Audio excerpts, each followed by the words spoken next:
At halftime, now let's send it out to Kansas State. Gus Johnson, Charles Davis, and Julie Alexandria. All right, Julie, welcome to Bill Snyder Family Stadium. Sellout crowd in attendance, over 50,000 fans ready to watch Heisman hopeful Colin Klein lead third-ranked Kansas State against the Red Raiders of Texas Tech. Hi, everybody. Gus Johnson, along with my partner, Charles Davis, and welcome to the Little Apple, Manhattan, Kansas. This one has a big-time feel. Charles, we're going to get a chance to see two of the elite quarterbacks in the nation. Probably the Heisman Trophy frontrunner is Colin Klein, the quarterback for Kansas State. And we know all about his legs, but last week against West Virginia, he flashed his arm. His first 300-yard passing game and 3 touchdowns. But Texas Tech comes in today with a plan. Shut down the running game, make him beat them with his arm. Meanwhile, for Texas Tech, are you ready to do the Daggy? Call me Daggy. Everybody loves him, folks. Seth Daggy leads the nation, 28 touchdown passes, and you know when he steps on the field, guns are up for Tech. 13 touchdown passes his last 2 games, 7 in a triple overtime win against TCU. We know he can throw it. He may have to run it a little bit to take the pressure off today. And for Kansas State, they need to harass him in the pocket with a good pass rush. This is going to be a fun one. All right, folks, big-time football game here in Manhattan. Texas Tech, Kansas State, and we are ready for the opening kickoff in just a moment. You are watching Fox College Football. Back to Manhattan right after this.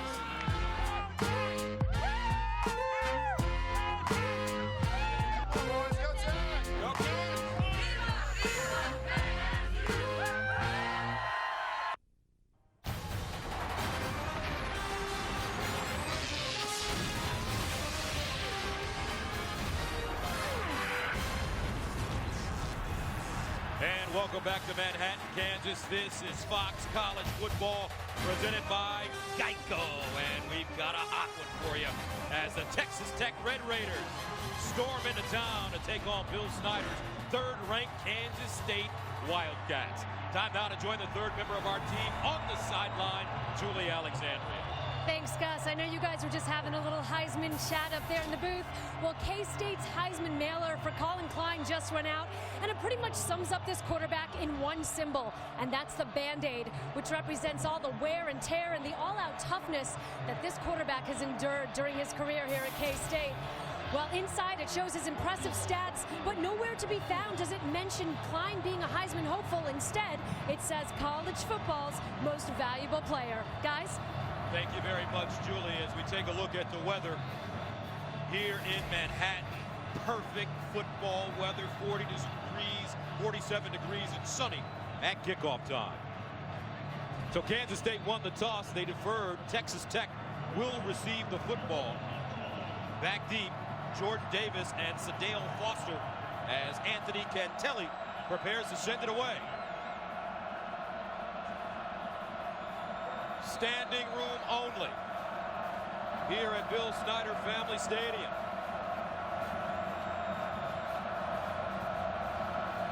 And we are underway. Foster in the corner steps out of the end zone. So Texas Tech will start at the 25. That brings us to our impact players. For Texas Tech wide receiver Eric Ward has 8 touchdowns on the season. Kerry Hyder has been a force inside at defensive tackle, and Cody Davis has been a tackling machine and gets the secondary set for Texas Tech. Look for Tech. I'm sorry, Gus, go ahead.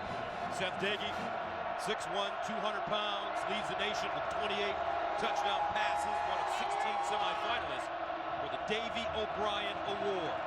First and 10 at the 25. Look for Tech to go at him early in this game and take some shots downfield. Nagy underneath. This ball caught. Eric Ward, the junior.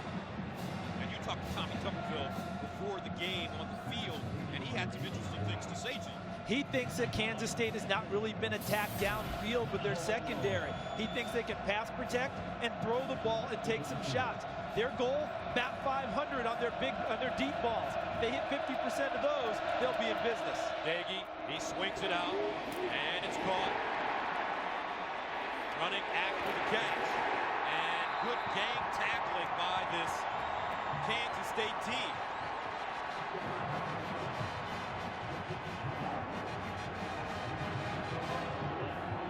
Exactly the issue many teams have faced when they go against Kansas State. If you throw it short, they rally to the football so well that you can't make a gain after the catch. Makes it 3rd down and 8 at the 27-yard line. Daggy out of the shotgun. Kenny Williams, Dale Foster back there with him. Here's Daggy, steps up, and caught by Eric Ward, 1st down. Nigel Malone defensively for K-State. The pass protection, terrific for Seth Daggy. Had plenty of time to sit in the pocket, scan the field, and go through his progressions before throwing a long pass to Ward. That's a gain of 13. Daggy rolling out of the pocket, throws on the run, and it's caught at midfield. So far, Kansas State coming out really, make that Texas Tech coming out really throwing the football. Marcus Kennard with the reception there. And they're playing with a nice pace, too. You always hear about tempo from different teams, whether it's up-tempo, they're going to go a little moderate. Right now, Texas Tech is at a nice pace where they're staying up on the line of scrimmage, getting their substitutions in, and getting ready to attack. 1st down at midfield. Opening drive for Texas Tech. Here's Daggy with time going. And incomplete. Tyson Williams, the intended receiver in front of Nigel Malone.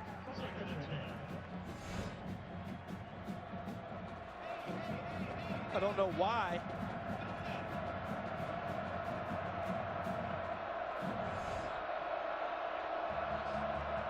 Second down and 10 at midfield.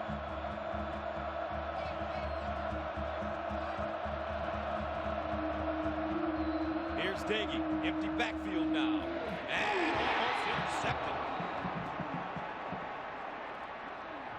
Alan Chapman had a hand on the football, just couldn't bring it in.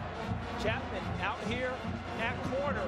Watch him read the inside screen and drive on the football. Torres, 86, was assigned to block him, couldn't block him, and off the tip ball, it almost went the other way for Kansas State. That brings up 3rd down and long. At midfield, Red Raiders need 10 yards. Kenny Williams in the backfield. Arthur Brown Jr. showing blitz, jumped offside. Replay for Daggy. Incomplete. Kai Zimmerman knocking it away, intended for Alex Torres, but Arthur Brown Jr. looks like he slipped getting to the line of scrimmage. He did. He came up to show pressure. Number 4, defense. 5-yard penalty, 3rd down. And he got caught in the neutral zone just because of what you said. He slipped, Gus, when he tried to get back out of the neutral zone. Watch Brown 4 as he approaches the line of scrimmage. Gets in neutral zone, just what you said, slips right there, has his weight off balance, can't get back. So instead of 3rd and 10, 3rd down and 5 at the 45, opening drive for Texas Tech. Empty backfield for Seth Daggy.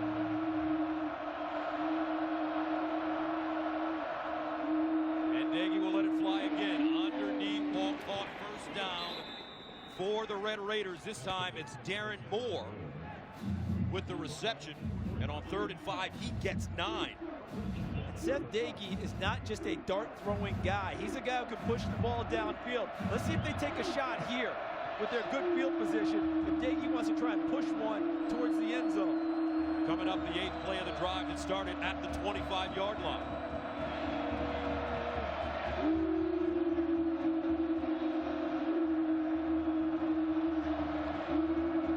And this time, Daggy hands it off. Foster around the corner, breaks some tackles and gets to the 31.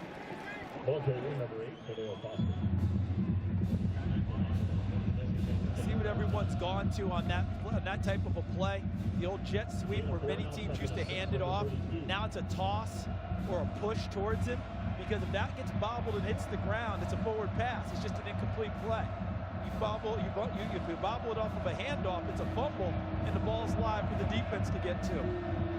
2nd down and 6 at the 32. Daggy all day to throw the football. He'll take a shot. Touchdown, Texas Tech. Touchdown, Texas Tech, number 18, Eric Ward. And just like that, Texas Tech marches it down the field, scores on their opening drive to take a 6-zip lead. Had the field position, but even more so, had the protection. Plenty of time for Seth Dagey. No problem at all for him to sit in the pocket, scan the field, and find the receiver for a touchdown. Last week versus TCU, Ward led the team with 6 catches for 61 yards and tied a career high with 3 touchdowns. Picking up on where he left off last week. And Charles, you told us, or Tommy Tuberville told you, that they're going to go after Kansas State. They're going to be aggressive, and that's exactly what they did on their opening drive.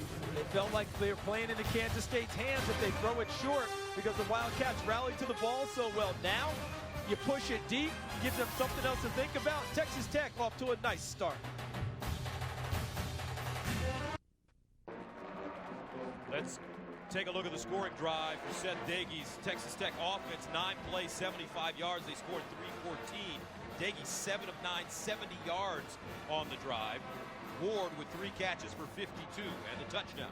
What I like in that first drive, too, for Texas Tech is that they've watched Kansas State dictate on defense most of this year. They've been the bully. Those guys in purple, they've been the ones saying, this is how it's going to go. Texas Tech rose up and punched the bully on the first drive, trying to get some space. Let's see if that carries over throughout the rest of the game. And you know what happens when you punch the bully back.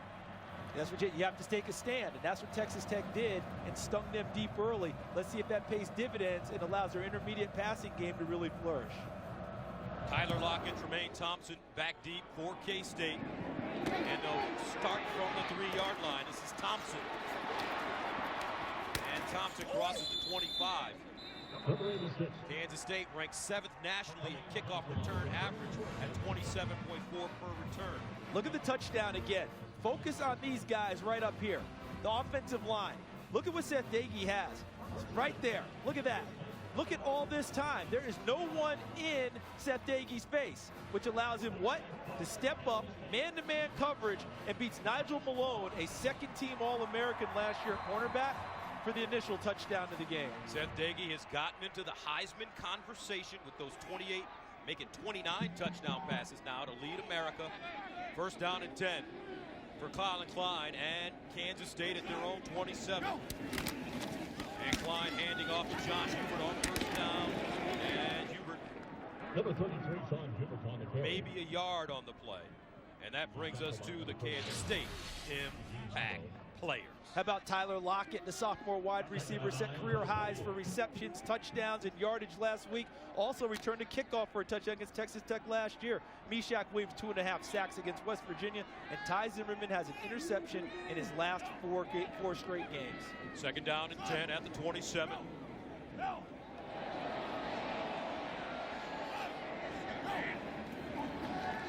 Here's Klein to throw it. Finds Hubert out of the backfield, breaks a tackle of the Waco Wonder. Gets close to the 35. Knocked out of bounds by Cody Davis. This is our third game with Kansas State, isn't it, Gus? Yes. When was the last time we saw anyone take John Hubert one-on-one on a tackle and get him on the ground? Have not seen it this year. It's his ability to slide out of tackles, run through tackles, evade tackles. He's been a marvel this year. Maybe a wonder. I'll take either one. Third down and 5 at the 32.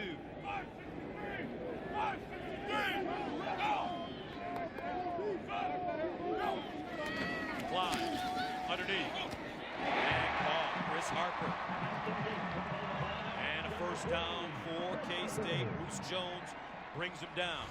Tackled by number 24, Bruce Jones. This is what Texas Tech wants Colin Klein to do, but his confidence is at an all-time high in throwing the football. They want to take away his ability to run it. So take a look at Texas Tech now. Look at how many people are going to be bunched up towards the line of scrimmage. I think Kansas State will counter by putting more wide receivers out wide to eliminate people in the box. First down at the 39.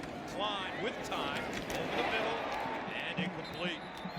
Ball intended for Curry Sexton, and he was hit hard and it was knocked out of his hands. Art Kaufman's a new defensive coordinator for Texas Tech, their 4th defensive coordinator in their last 4 seasons. His goal today is make Colin Klein, and you see the numbers, first 7 games, 71% completion, beat him with his arm. take away the run game, bunch up in the box, shut that down, and make him go 4 quarters, beating him with his arm. Second down and 10 at the 39-yard line. Wilson in motion. Here's the option. They pitch it. Turns it up. And Hubert goes down at the 39-yard line. Carey Hyder. No gain on the play for K-State. Now let's go to Patrick O'Neill in Los Angeles for a game break. Gus, thank you. In the SEC, South Carolina trying to hang on versus Tennessee. Last chance for Tyler Bray and the Volunteers. He would be picked off by Victor Hampton, so South Carolina would hang on 38-35. But the big story, the terrible injury to Marcus Lattimore. I know all of our hope that go back to that young man. Gus and Charles, back to you. Thank you very much. Without a doubt, Patrick. Thank you for that great sentiment for Marcus Lattimore. And Colin Klein is sacked. Great pressure by Texas Tech. Dartwan Bush getting into the backfield, and the Wildcats are forced to punt on their opening drive. And take a look, all right? You're going to see the pressure really coming from the left. You're also going to see coming from the opposite side with Jackson Richards, 43. Working one-on-one against the tackles. Bush from the backside almost knocks the ball free. Colin Klein is so strong, he was able to hold that one. Richards pushing the pocket from the other side. A successful first defensive series for Texas Tech. Ryan Dorr comes on to punt it from the 17. High wobbly kick. And fair caught at the 36-yard line by Austin Zusali. So here in the first quarter, the Texas Tech offense is playing well and their defense getting to Colin Klein. Tech up 7-0.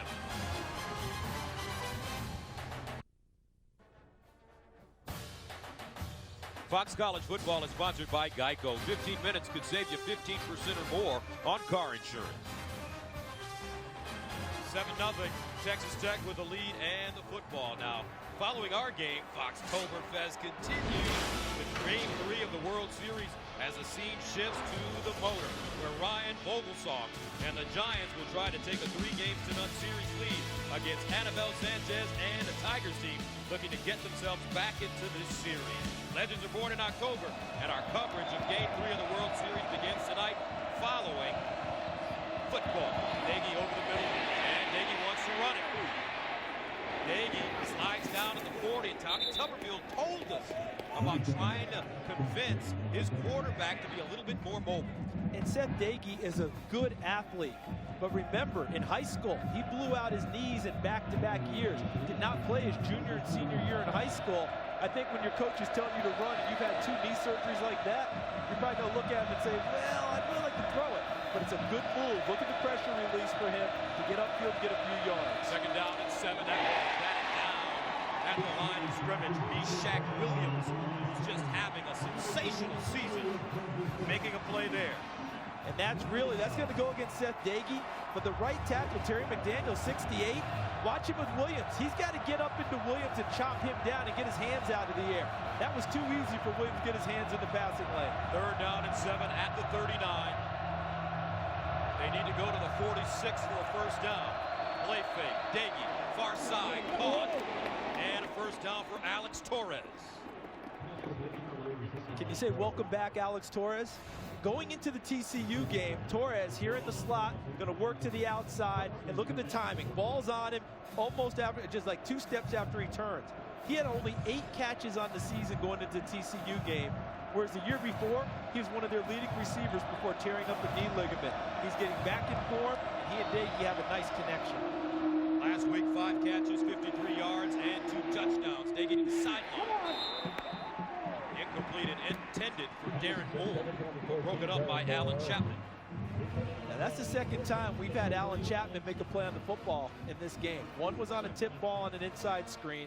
That time the coverage was excellent to the outside by Chapman. He and Nigel Malone, the other corner for Kansas State, junior college teammates who came here together. Malone gets the attention. Chapman playing awfully well too. Second down and 10 at the 48-yard line. Trips at the top of your screen. Nagy, quick strike. This time it's Moore, and he'll lean forward. And, you know, most of the country is aware of the top TD-producing receiver duos in the nation. West Virginia, Stephen Bailey and Tavon Austin, who have 23 combined scores. Marquise Lee, Robert Woods at USC with 17. But few outside the Big 12 know that Texas Tech's duo of Darren Moore and Eric Ward came into this game a tick behind with 16, making 17 after they scored on their first drive. They already have the first one in the books, with Moore going deep for the first touchdown of the game. The rest of the nation is finding out they're pretty talented in Lubbock, too. Third down and 4 at the 46. Dagey scrambling. Dagey looking, and Seth Dagey will not pick up the first down. Ryan Mueller finally getting to him, but credit the secondary with great coverage. I like the observation because I think you're right on track. He had plenty of time to throw the football if it's normal rhythm, but he couldn't deliver it because of what you described. The secondary linebackers with their coverage took away any opportunities, and by the time he made up his mind to run and dash, the rest of the pass rush had gotten to him. So Ryan Ertzleben last week against TCU, 8 punts, averaging 47 yards with a long of 60.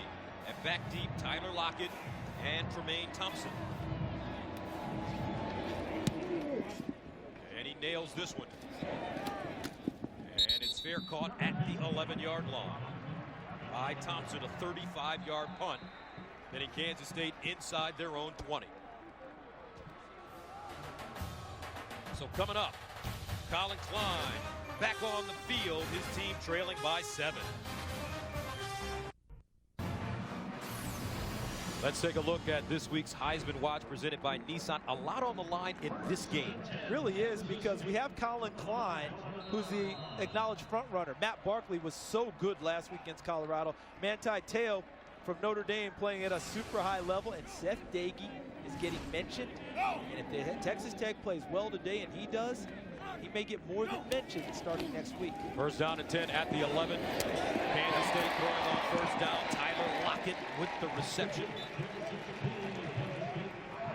These two teams always competitive. In last year's game in Lubbock, Klein ran for 110 yards and 3 touchdowns and threw for another.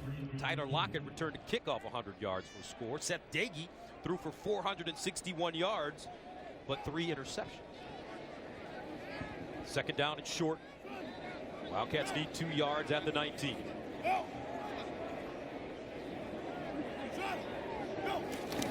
Here's the option. Klein pitching it. Hubert with space. And Hubert gets close to the 25. DJ Johnson coming up with the tackle. We are in the Little Apple, folks. Manhattan, Kansas.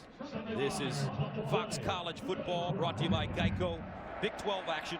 Texas Tech ranked 14th in the nation, leading the number 3 team in the nation, the K-State Wildcats.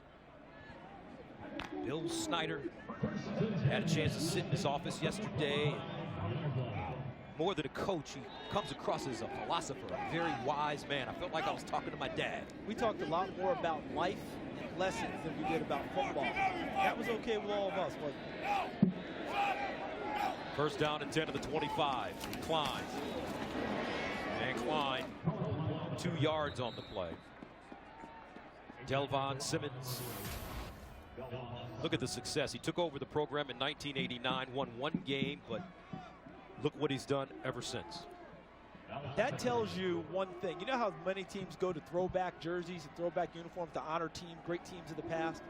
There are no throwbacks to go to at Kansas State. The throwbacks are the uniforms that Bill Snyder wears with his team, and it's been the exact same uniform from day 1 here at Kansas State. That's why his name, and it's the Bill Snyder Family Stadium, which he insisted on being put on the stadium when they wanted to name it after him. Second down and 8 underneath.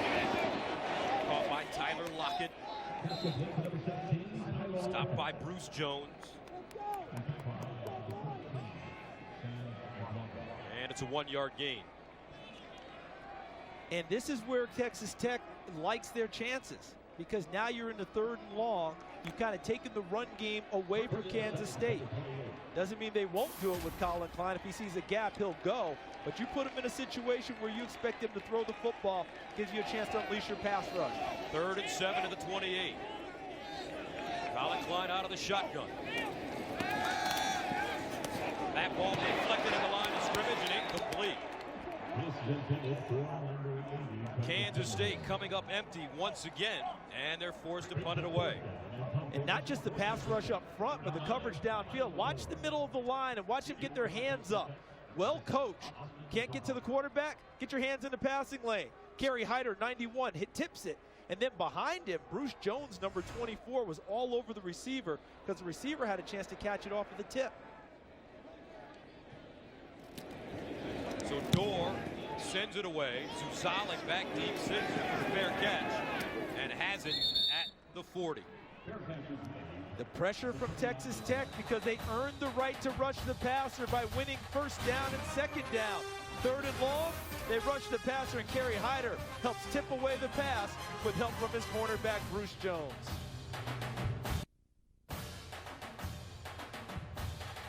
Fox College Football is sponsored by Bud Light. It's the sure sign of a good time. Here we go. By UPS. Let UPS put the power of logistics to work for you. And by Nissan. Innovation that excites.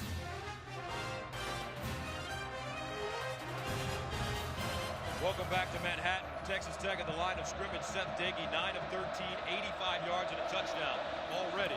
Now Dagey underneath to Eric Ward. Ward goes forward and gets to the 47. So let's take a look at the standings in the Big 12 Conference. A lot of action today. This Kansas State-Texas Tech game will go a long way towards determining who wears the crown at the end of the season. Oklahoma, a big one tonight against Notre Dame, out of conference. Kenny Williams running straight ahead with all sorts of running room as he gets to the Kansas State 40. Are you surprised with how easy Texas Tech is moving the ball on K-State? Yes and no, because typically Kansas State lets you get yardage, but they shut you down inside the 20. That's been the strength of this defense all year long, that you may get some yards on them. But when you get close to the goal line, they really limit you to field goal attempts. Although early in the game, Texas Tech obviously has gotten into the end zone. Alex Torres with the grab there. A gain of 9, 2nd and 1. Dagey shuffling, finds his receiver once again, and it's Eric Ward.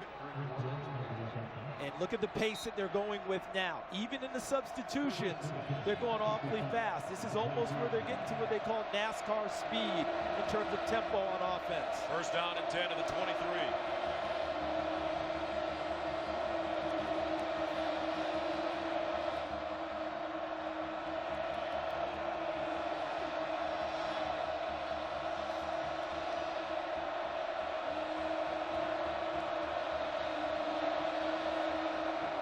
Here's Dagey going in the end zone. Incomplete. No flags on the play. Marcus Kennard, the intended receiver. Nigel Malone covering. And another shot at the end zone, another deep ball. As we look at the total yards, Texas Tech piling it up against Kansas State early. But remember, all they want to do is bat 500 on their deep balls. 50% of the time, if they can complete them, get a big play downfield, they'll be happy. Second big shot of the game, one went for a touchdown. Second down and 10 of the 23. Empty backfield for Dagey. With time, bounces. Dagey looking incomplete. You know, the pregame show, Joey Harrington talked about Seth Dagey having some Drew Brees tendencies. And that was a play that we just saw what Joey was talking about. Bouncing out of the pocket, keeping his vision downfield, realizes there was no play to be made, and instead of forcing it into coverage, throws it out of bounds to fight another down without creating a turnover. Seth Dagey, the senior, Wolfforth, Texas. Third down and 10 of the 23.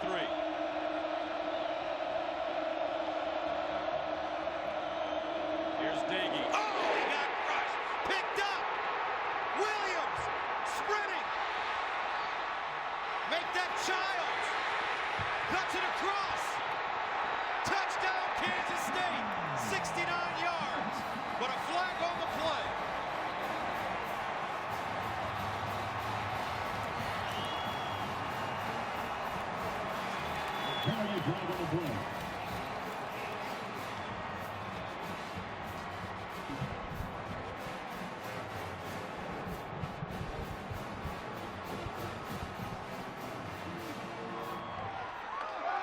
as they sort this out, Kansas State is normally a 4-down lineman pass rushing team. They confounded them on that play because they added rushers, ended up bringing 5 or 6. And the guy who hit Dagey, I believe it was Meshach Williams, was unblocked on the play. Meshach Williams with the hit. Jarrell Childs with the recovery. This may be a block away from the play.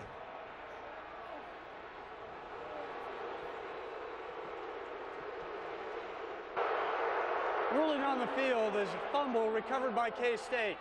During the return, illegal block, number 44 of K-State. 15-yard penalty, first down.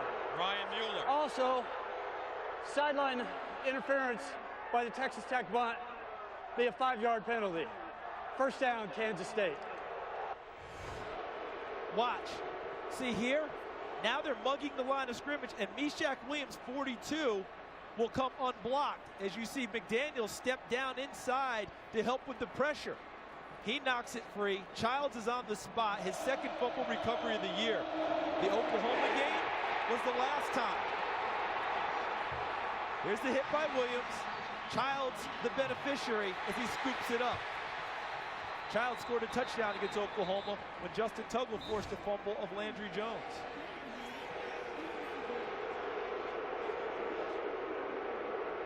So we're looking for the illegal block in our trucks right now, folks, on Ryan Mueller. As Bill Snyder paces the sideline. Correction. Sideline interference was a 15-yard penalty for running into a coach. First down, Kansas State.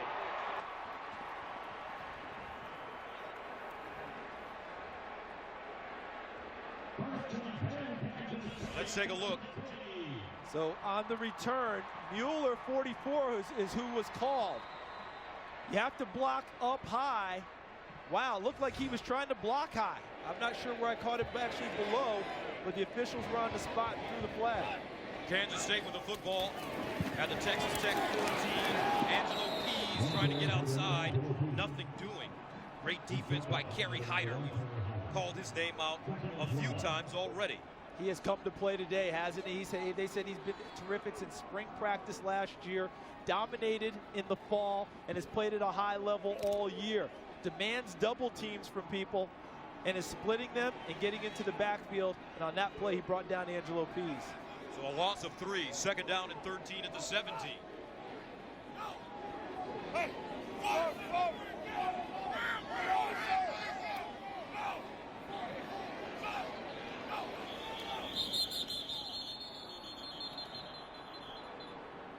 And a timeout called by Texas Tech prior to the snap. Timeout, Texas Tech. Their first of the half, 30 seconds in length. Remember, we saw the penalty against Kansas State for the illegal block, but right here, let's take a look. As we look up here, right? This is what we're looking for. Watch the official as he's running downfield. He ends up running into a Texas Tech official on the side, a coach on the side, and that's what the flag was for sideline interference. Has to be off the field and back so that play is not impeded on the sidelines. So the penalty we saw against Kansas State, Mueller, number 44, with the illegal block. Then we see the penalty against Texas Tech for the sideline interference.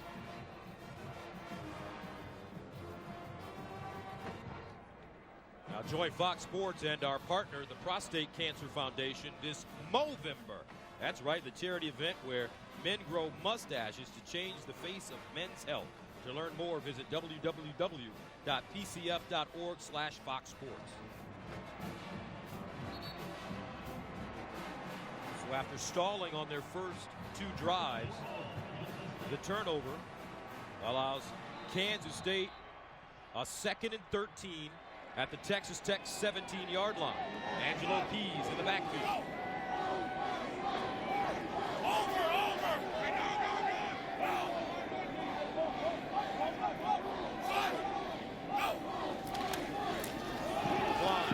Trying to set up a fly and goes nowhere. Maybe a yard on the play.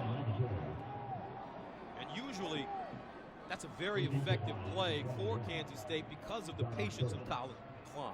What Texas Tech is doing early is that they're allowing for the patience of Colin Klein, but they're making him continue to go laterally. When he tries to turn it upfield, there are people in the gaps, in the hole, that's preventing him from finding the usual yardage that he gains. Second down and 13 at the 17. Chris Harper, the receiver, at the bottom of your screen. Make that third down and 13. Here's Klein looking in the end zone. Flag on the play. It's an easy call there for the officials. Cody Davis ran over the back of Tremaine Thompson.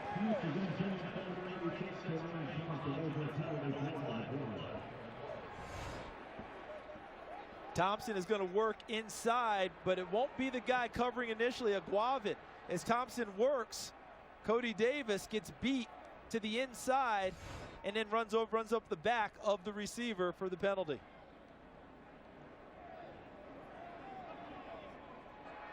There is no foul for pass interference. Tangled feet. Oh, they picked it up on him. So they had an extra discussion and said that they just tangled feet, inadvertent, no call. Certainly looked like Cody Davis ran and had contact up high. Tommy Tuberville in his third season, 58 years young. He will take that flag being picked up. So Anthony Cantelli last week against West Virginia, 2 for 2 into attempt a 34-yarder, and it's up and good.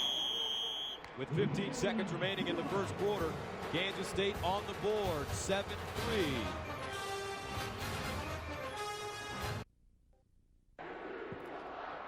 15 seconds remaining in the first quarter. Texas Tech with a 7-3 lead on the road against Kansas State. Let's take a look again. You're going to see Thompson, 86, working inside against Aguavin. And right here, they say the feet got tangled, and it looked like Cody Davis had ran up the back of him, and it looks like there's a push in the back. That's a big flag to pick up, and it's good for Texas Tech. But if you're Kansas State, you're wondering, how is that flag picked up? I know their feet got tangled, but it certainly appeared that Cody Davis had a shot into the back of the receiver. Bill Snyder spent the whole time out talking to the officials about picking up the flag. Texas Tech thinks it's a great call. I'm sure they do. Tommy Tuberville has no problem with that one. Jordan Davis and Dale Foster back deep. This is Foster. And Foster crushed at the 21. Weston Hebert with the tackle. Let's bring in Mike Herrera, who has an opinion on that last play. But tangled feet, I understand, but I think the contact came before tangled feet, and I think Charles right. I mean, I think there's a push that occurs that looks to me like it would be pass interference, because watch the contact first. And the ball's in the contact here. And the ball's in the air, Mike. Charles, I think. Once the ball was in the air, he can't have his hands on him, correct? Well, as long as he still has to affect them, but I think the chuck really with the ball in the air makes that pass interference and not tangled feet. All right, thank you very much, Mike. Darren Moore with the reception, and he gains 5 yards.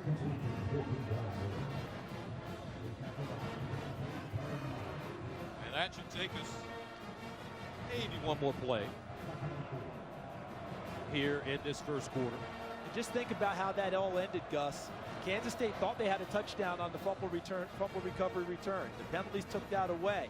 They thought they were going to pick up a new set of downs. They didn't get that. Some big hits in this first quarter. Texas Tech 125 total yards. K-State 19, 7-3.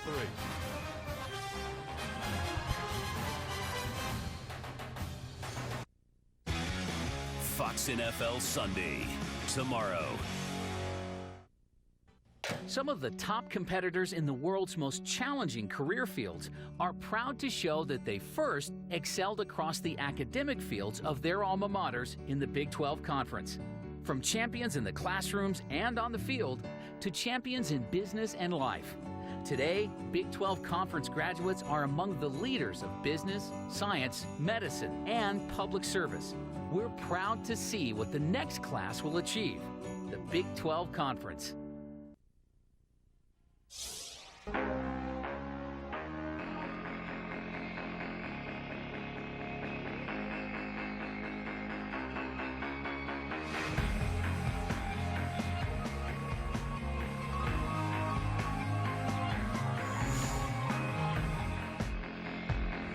Welcome back to Manhattan. Great place to spend time, especially on a college football weekend.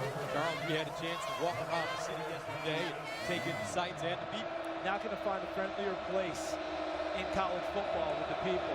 Everyone welcomed us to Manhattan. Second down and 4. Dagey throwing off his back foot, incomplete. And that brings us to our Ford first quarter statistics.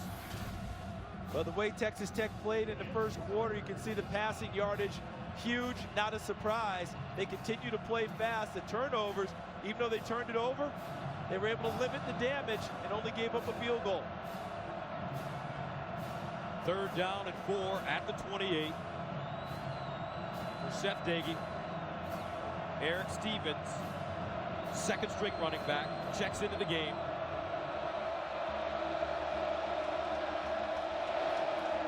Here's Dagey to the sideline.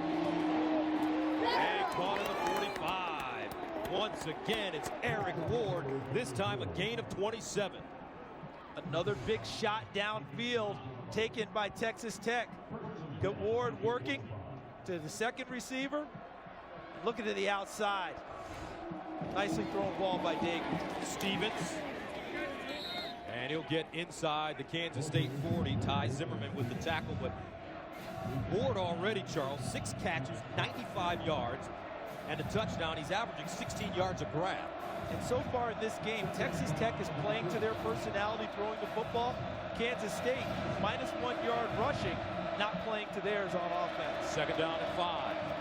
They spot it at the 40. Stevens spinning, stays on his feet, and goes down at the 26. Jarrell Childs chops him down after a 14-yard gain. And you saw something you don't see very often, a missed tackle in the open field by Kansas State. I believe it was Arthur Brown, number 4, their All-American linebacker, missing Stevens in the hole. He makes a spin and continues downfield. First down and 10 of the 26. Stevens remains in the game. Dagey looking in the end zone. Incomplete pass. Intended for Darren Moore, but Alan Chapman was there. This is what is known as a good miss, because he threw it far enough out of the way that Chapman couldn't come down with the interception in the field of play. Start of the second quarter. Tech scoring on their opening drive as Dagey found Eric Ward for a touchdown. 32 yards, second and 10 of the 26. Here's the handoff. And this time, it's Williams. Dragging defenders with him. Alan Chapman finally bringing him down after a 7-yard gain. Texas Tech's loss to Oklahoma, Tommy Tuberville lamented after the game that they gave up 150 yards rushing after contact. In other words, they didn't tackle very well. Today, Texas Tech is running through contact and gaining additional yards. Here's Moore. This time, he doesn't run through contact. Nicely done in the open field by Ty Zimmerman and Ryan Mueller. And here comes the Tech field goal unit. Now that looked like Kansas State defense. First guy on the spot, helped secure the tackle, and then the swarm of purple jerseys getting there and not allowing, as you mentioned, no yardage after the contact. So Ryan busted in to attempt a 37-yarder last week. He did not attempt a field goal against TCU, was 6-6 on PATs. He's 8 of 11 on the season with a 50-yard long. And it's good. 12:37 to play, second quarter. Texas Tech taking a 10-3 lead. Eric Stevens working through the contact. Ty Zimmerman, Arthur Brown both miss. Texas Tech didn't on the field goal. They're up 10-3. Folks, we've got back-to-back great matchups here in Manhattan. And next Saturday, it's a huge Pac-12 showdown between national title contenders as 4th-ranked Oregon heads to the Coliseum to take on Matt Barkley and 9th-ranked USC. Coverage of Fox College Football presented by Reese's begins next Saturday, 6:30 Eastern, 3:30 Pacific on Fox. And Oregon today gets Colorado. That should be pretty much a walkover, but USC is at Arizona. I feel like the old Lost in Space show. Danger. Danger. Will Robinson. Because Arizona has played USC so tough in recent years.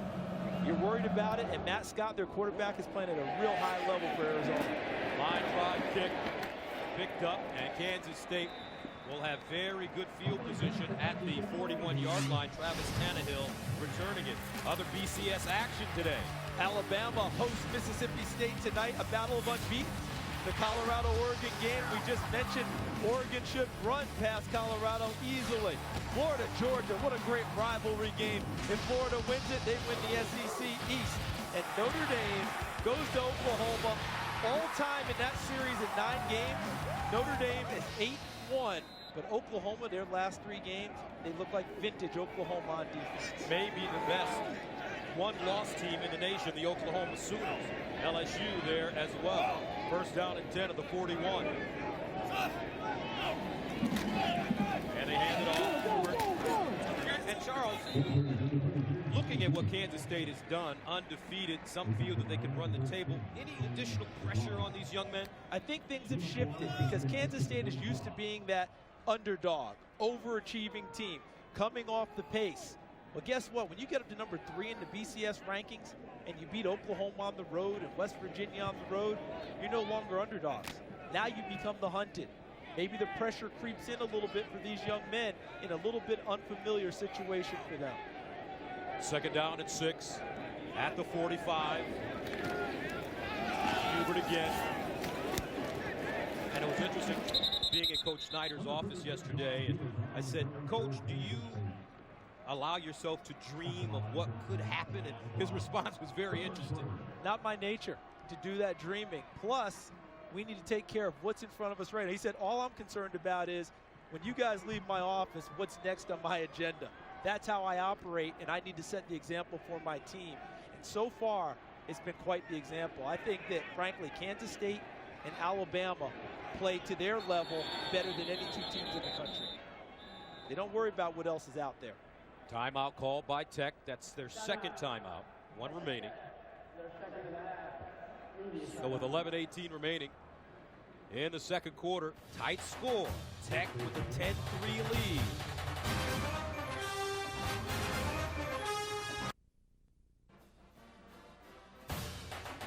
Fox College Football is sponsored by the new 2013 Ford F-150 with EcoBoost. And welcome back. Let's go downstairs to our Julie Alexandria with a great story on Coach Snyder.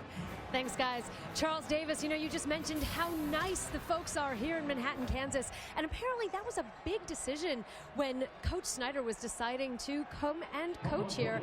He stood outside on a winter's day and he talked to all of the people that were walking by him, and every single person came up to say hello and answered his questions. And for him, that was a major deciding factor in coming to coach here.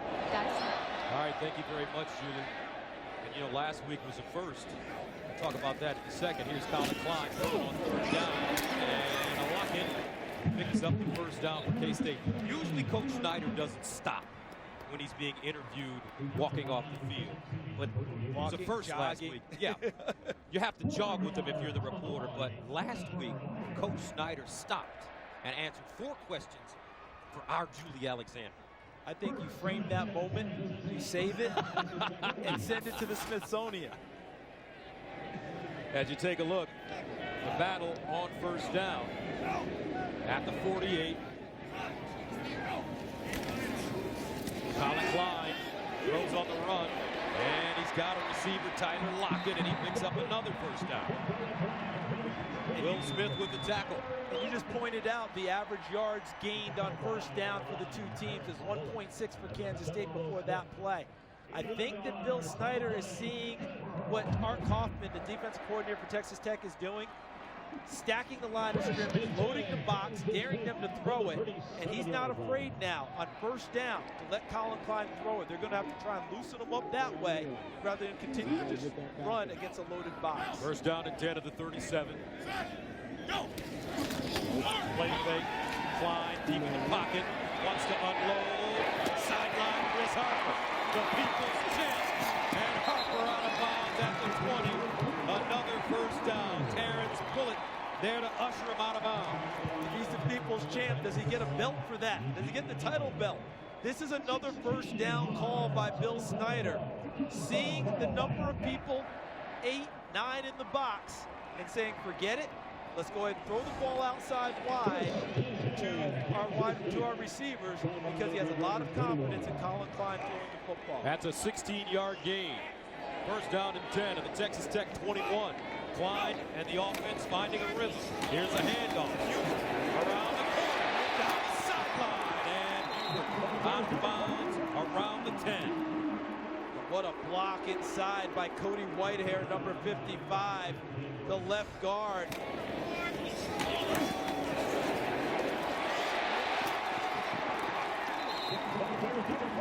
Whitehair stepped out of the line of scrimmage and went down and buried the defender for Texas Tech to help open the lane for Hubert. Hubert, 6 carries, 25 yards, averaging 4.2 per carry. First and goal at the 10. Klein to Hubert again.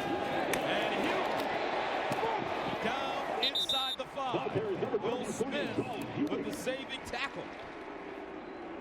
This time, the center, B.J. Finney, 66, escorted Hubert to the side and was able to create another lane for Hubert to run into.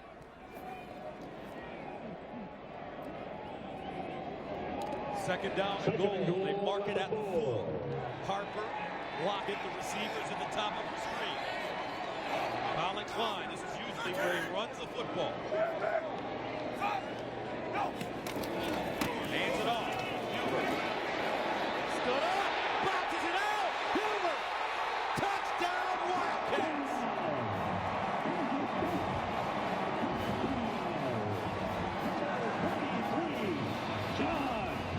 The Waco Wonder. You always talk, Charles. You can't bring this man down with one man. And once again, we see it because this play is well defended right there. Okay? Who's going to make the tackle? He's surrounded at that point. Ebo, 31 misses. Davis, 16 misses. As you noted, he bounces out of the tackle off of his own offensive lineman, gets to the corner, and we have a chance to have a tie football game. 5'7", 191 pounds. Hubert. Ruling on the field was touchdown. Play is under further review. I'm looking forward to seeing exactly what they're reviewing and what they're looking for. Because let's see, I think it's going to be, did he get to the pylon before he was brought down? As Hubert goes into the end zone, knee going down there, ball. See, to me, that's like bam, bam. Knees going down, ball's over the line. Let's see here as we take a look, another view of the play. See where the ball is? Ball's breaking the plane to me as his knee is going down. I don't see anything there to review it or turn it over. Ball's juggling, but remember, Hubert falls on it in the end zone, still his football. I think this is a touchdown, and I think it'll be upheld. So with the ball juggling, it has no impact on the play, Charles? Not with Hubert still possessing it as he gets to the end zone, because he still has possession of the football. It was moving, but it's still his. Never lost it. After further review, the ruling on the field is confirmed. Touchdown. 9th rushing touchdown of the season for John Hubert. And Kansas State with a chance to tie this game up at 10 with 8:45 to go in the second. Remember that pressure we were talking about with Kansas State?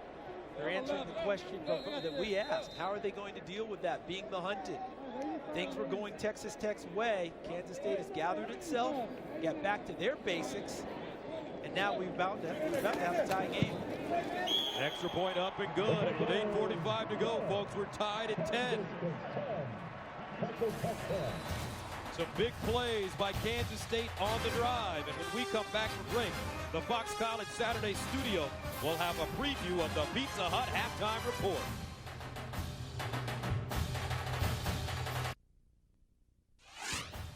Coming up on the Pizza Hut halftime, we'll update you on the Pac-12. Oregon and USC both in action. The SEC East is up for grabs in Jacksonville as Florida is battling Georgia. Plus, South Carolina lost one of college football's best players to a serious injury. We'll explain next with Joey and Eddie on the Pizza Hut halftime. And thank you very much, Aaron. Back in Manhattan, Kansas. Game tied at 10 apiece, 8:45 to go in the second quarter. John Hubert. Take a look. 9 touchdowns this season. Look how efficient he's gotten in it, too. 200 rushes last year to get 3 touchdowns. 122 this year for 9. And as this game has unfolded, Texas Tech did the early punching. Right? Texas Tech came out. They were the ones throwing the big blows. Kansas State seems like they've gotten settled now and gotten their legs back up under them. Tadeo Foster from the 5. And Foster gets up to the 20.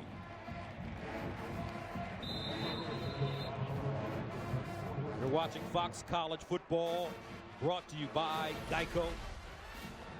Gus Johnson, Charles Davis, Julie Alexandria with you from Bill Snyder Family Stadium.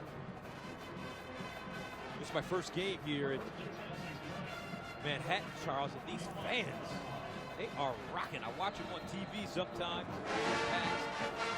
Between this place and the Octagon of Doom. The Wabash Cannonball playing in the background, legendary story. They lost all their sheet music before a game, only had one piece of music. It was the Wabash Cannonball that they played incessantly that day. A tradition was born at Kansas State. Seth Davey underneath. Davey completes it at the 31-yard line to Austin Susalik. And now we get to see if the deep balls that Dagey has thrown in this game so far will pay a few dividends and allow for some room underneath to complete passes such as the last one to Susalik. Can they run that intermediate underneath game with lots of cutters and crossing routes that Texas Tech likes to run? Dagey 16 of 24, 152 yards and a touchdown. First down and 10 at the 31. Dagey hands it off to Kenny Williams.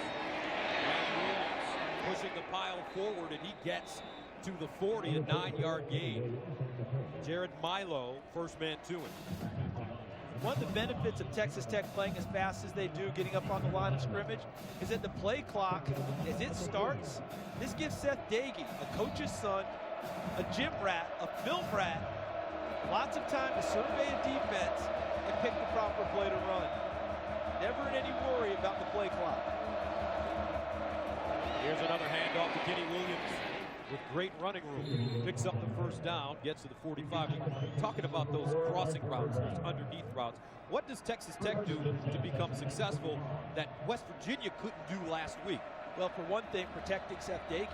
You know, with this offensive line of Texas Tech so far, there hasn't been a lot of pressure in his face. Geno Smith had pressure in his face the whole night from the front 4 of Kansas State. First down and 10 at the 45. We haven't mentioned Arthur Brown Jr.'s name from Kansas State. Here's Dagey. Looking. Dagey dumps it off. Jakeem Grant. And Grant crosses the 45 up to the 47-yard line. Childs stops it. That wasn't a big gain, but that was an example of what we just talked about. Seth Dagey had so much time. How many progressions did we count? It looked like 4. Look up to the top, to the next, and brought it all the way back down and threw it to the man he faked it to initially.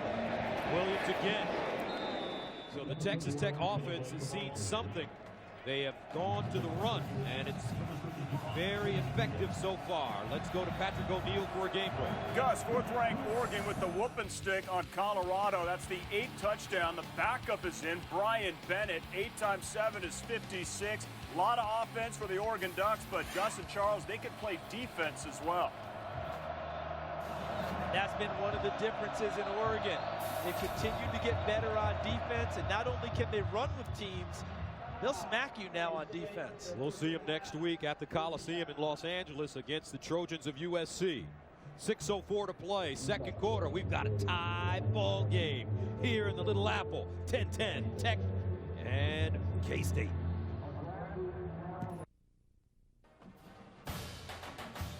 Fox College football is sponsored by Aflac, official partner of the Heisman Trophy. By DirecTV, don't just watch TV, DirecTV. And by Pizza Hut, make it great. Game tied at 10 here at Bill Snyder Family Stadium. Sellout crowd, 50,000. Third down and 2 for Texas Tech. At the Kansas State 47, Seth Dagey to throw it. Dagey to the sideline. Oh, he put that one on a rope. Eric Ward again. And that ball was at Ward before he came out of his break. And watch the route that Ward runs, because it's real physical. See how he separates himself from Nigel Malone? A lot of contact downfield. And as you noted, Dagey puts the ball out there for Ward to go get. Gain of 13. I don't know, you shouldn't compare college kids to pros, but once upon a time, pros for college kids. He's got Drew Brees type way about him when he's throwing the football. Yeah, Joey Harrington mentioned that in our studio show and talked about the different attributes that put them together, that compare them. One of them is footwork. Drew Brees was a world-class tennis player as a youngster. Actually beat Andy Roddick when they played in the juniors. And we see that footwork on display each Sunday. Seth Dagey has similar traits. Second down and 8. Dagey over the middle. Oh, almost picked off. Jared Milo will have nightmares about that one. Now this is the second dropped interception for Kansas State. Watch Milo 23 work to the middle, eyes on Dagey, and just sits right there. Dagey doesn't anticipate him being in the play, gets away with one. Here's Dagey to the sideline, incomplete. His receiver slipping, coming out of his break, and that brings up fourth down and 8. It was Jakeem Grant. And Dagey's telepathy is telling him, don't say anything more about me and Drew Brees. His last 2 passes, one nearly intercepted, and the other one goes awry. So Dagey off the field. They bring in the field goal kicker, Buston. His season long rather, is 50 yards. He's good from 37 today. This a 50-yard attempt with 5:09 to go. Clean snap, good hold, and tipped at the line of scrimmage.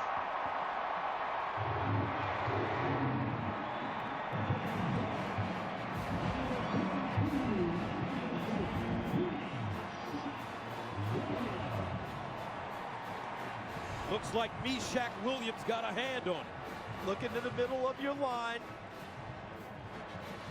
And there's Meshach Williams climbing up on the top. Look how he elevates himself using the linemen of Texas Tech. See how he uses his left hand to help him elevate up and gets a paw on the football and knocks it away. The second big play of the game for Meshach Williams, who caused a fumble on a sack earlier. Well, Kansas State will get the football at the 32-yard line, make it to 33. First down and 10.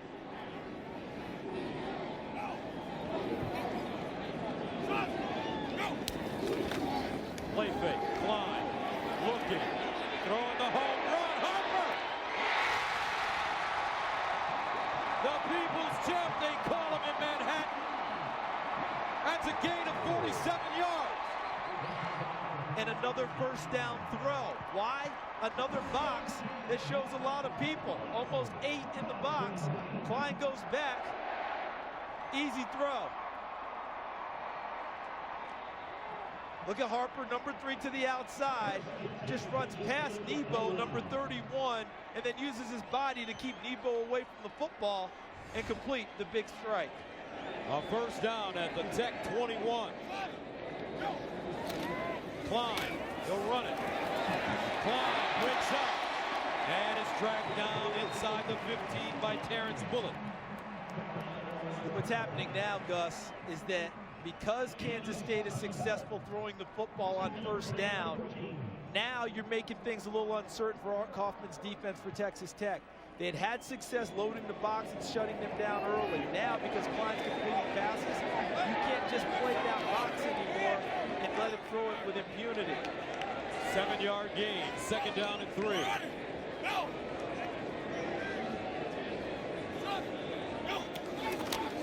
Pease straight ahead. Ball carrier number 8, Angelo Pease. Angelo Pease picks up a yard.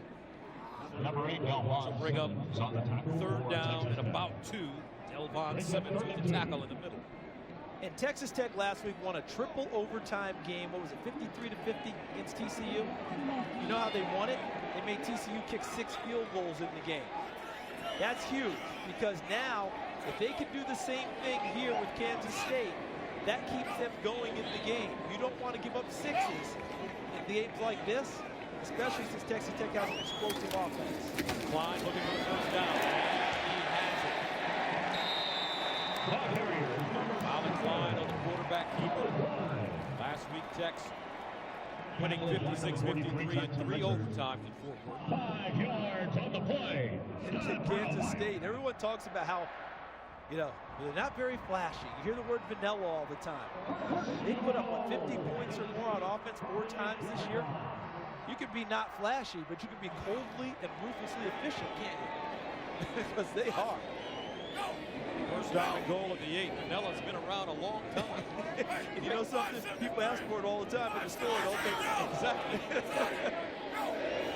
Here's Klein to throw it. In the corner! Incomplete, intended for Tremaine Thompson, and he had a step. That ball's about 1 step too far for Thompson to get a foot down in the end zone. It's a good throw to the right spot for the receiver, but about a yard too far. And he's not able to come down with it anyway. Kansas State. Colin Klein, 8 of 12, 97 yards, had his first 300-yard passing game last week at West Virginia, accounting for 7 touchdowns, 4 rushing, 3 passing. Now it's time, and this is a good one, for the Aflac Trivia question. Colin Klein has 47 career touchdown runs. Which 2 players share the NCAA record for most touchdown runs by a quarterback? Initially, my first thought, one of the players was Tim Tebow. I was wrong. One of the guys you have to think about is our colleague here at Fox, and that's Eric Crouch, the Heisman Trophy winner from Nebraska. I also would think, it's okay if I speculate? Well, come out you're not now, thinking, right? you know. I'm not sure if I know, but Ricky Dobbs from Navy, remember that? Remember the shifty quarterback? I think there's a chance Ricky Dobbs' name may flash up there. 2nd down and goal at the 8-yard line. John Huber back in the game.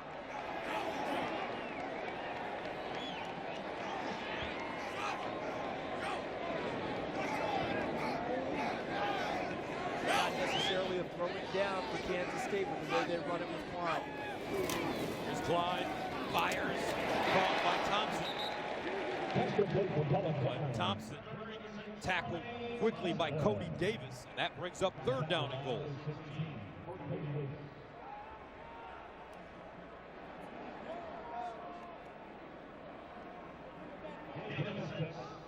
Angelo Pease returns to the game at running back for Kansas State.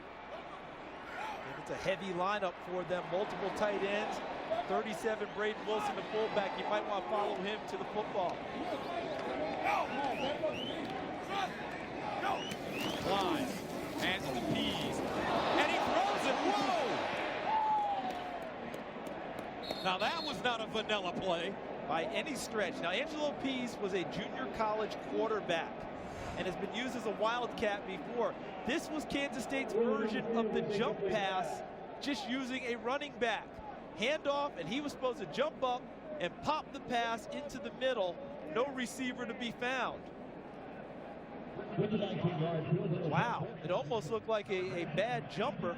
We saw Bruce Weber, the basketball staff, yesterday. That's not quite what they were looking for, but good job by Will Smith, the linebacker, expecting it. Anthony Kentelly nails a 34-yarder, so Kansas State takes their first lead of the ball game. 1:35 to go, 13-10.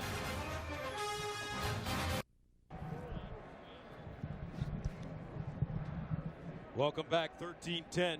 Kansas State taking the lead. 1:35 to play here in the second quarter. Very interesting play call by Bill Snyder. That's not one you see every day. They ran a trick play earlier this year in a game, and it was against Miami, and it went awry also. It was one where Colin Klein faked inside and actually kind of threw it behind his back, and that one didn't go very well either. Surprised that they ran that there. That may be the last time we see anything like that this year from Kansas State. But for Texas Tech, limited them to a field goal and helped them beat TCU last week. Foster has trouble handling the football, and he is game tackled at the 9. All right, time now to answer our Aflac trivia question. Colin Klein has 47 career touchdown runs. Which two players share the NCAA record for most touchdown runs by a quarterback? And the answer is, how about that? Eric Crouch, you were right, our colleague Fox, and Colin Kaepernick, the former Nevada standout, who's coming in the Wildcat from the San Francisco 49ers, and Jim Harbaugh. Well, Colin, if you are watching this, he's the original Transformer. He was Optimus Prime when he was at Nevada, doing everything in their offense. Kenny Williams gets to the 11. Shaq Williams and Justin Tuggle combining on the tackle. Let's see how Neil Brown, the offensive coordinator, Tommy Tuberville, the head coach, and Texas Tech's offense want to handle things as we tick down to the end of the first half. Deep in their own territory, only down 3, and they know they're facing a very opportunistic defense in Kansas State. Already have forced one fumble that almost turned into a touchdown. Second down and 9 at the 11. Play it conservatively as Kenny Williams is stopped by Arthur Brown. Frankly, I think it's the right move by Texas Tech. You don't want to hand anything cheap to Kansas State on your way into the locker room. You battled them almost even in the first half. Kansas State takes a timeout, hoping to get one more turnover or at least get the ball back. Don't forget, coming up on the Pizza Hut halftime report, both Oregon and USC, 2 top 10 teams in action. Florida and Georgia will battle in Jacksonville, and the Gamecocks with a heavy loss this afternoon. Yeah, they got pressed by Tennessee more than I think they expected. They got off to a big start against them. It turned out to be a 3-point game, but the loss of Marcus Lattimore, that's so sad. Battled back from a knee injury to get back ready to play this year and playing so well. To take that big time hit today. We send all of our thoughts to him. 38 seconds remaining in the first half. Third down and 5 for Tech.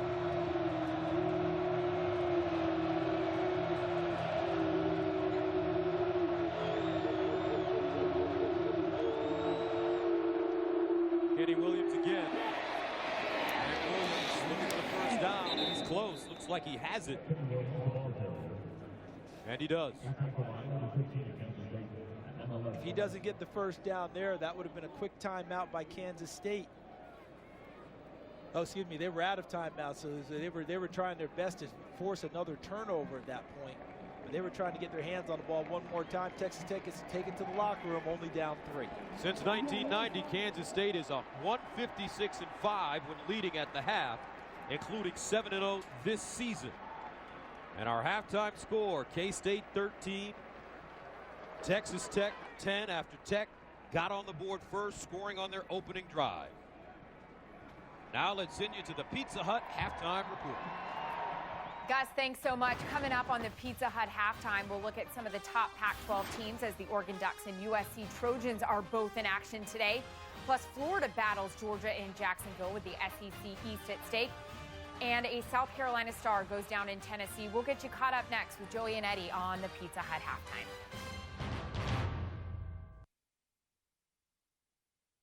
Welcome to the Pizza Hut halftime. Pizza Hut, make it great. K-State's John Hubert takes it 4 yards and the score. Kansas State leads Texas Tech 13-10 at the half.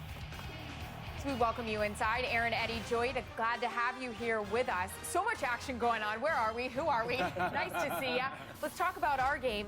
Grinding it out. I mean, we're used to seeing in Big 12 games, shootout. Yes. Not the case today, Eddie. Not at all. And that's what's fascinating about the Big 12 is that you can see games where they're scoring 50 points, 8 touchdowns, 7 touchdowns. But in this game here, a grinded out type of ball game. And I think this favors Kansas State because they're used to playing in tight, grind them out, physical ball games, relying on their defense dating back to last year. Yeah, we saw the big explosion offensively from Kansas State last week. And maybe we expected to see it again, but Texas Tech has a good defense, much improved from last year. I don't know if people really believed that they were up to the challenge, but they've shown that they've done a fantastic job in the first half against a very good Kansas State offense. Believe they're up to the challenge. Tommy Tuberville coaches them. Hey. Hello, what did I say about him and Shockers?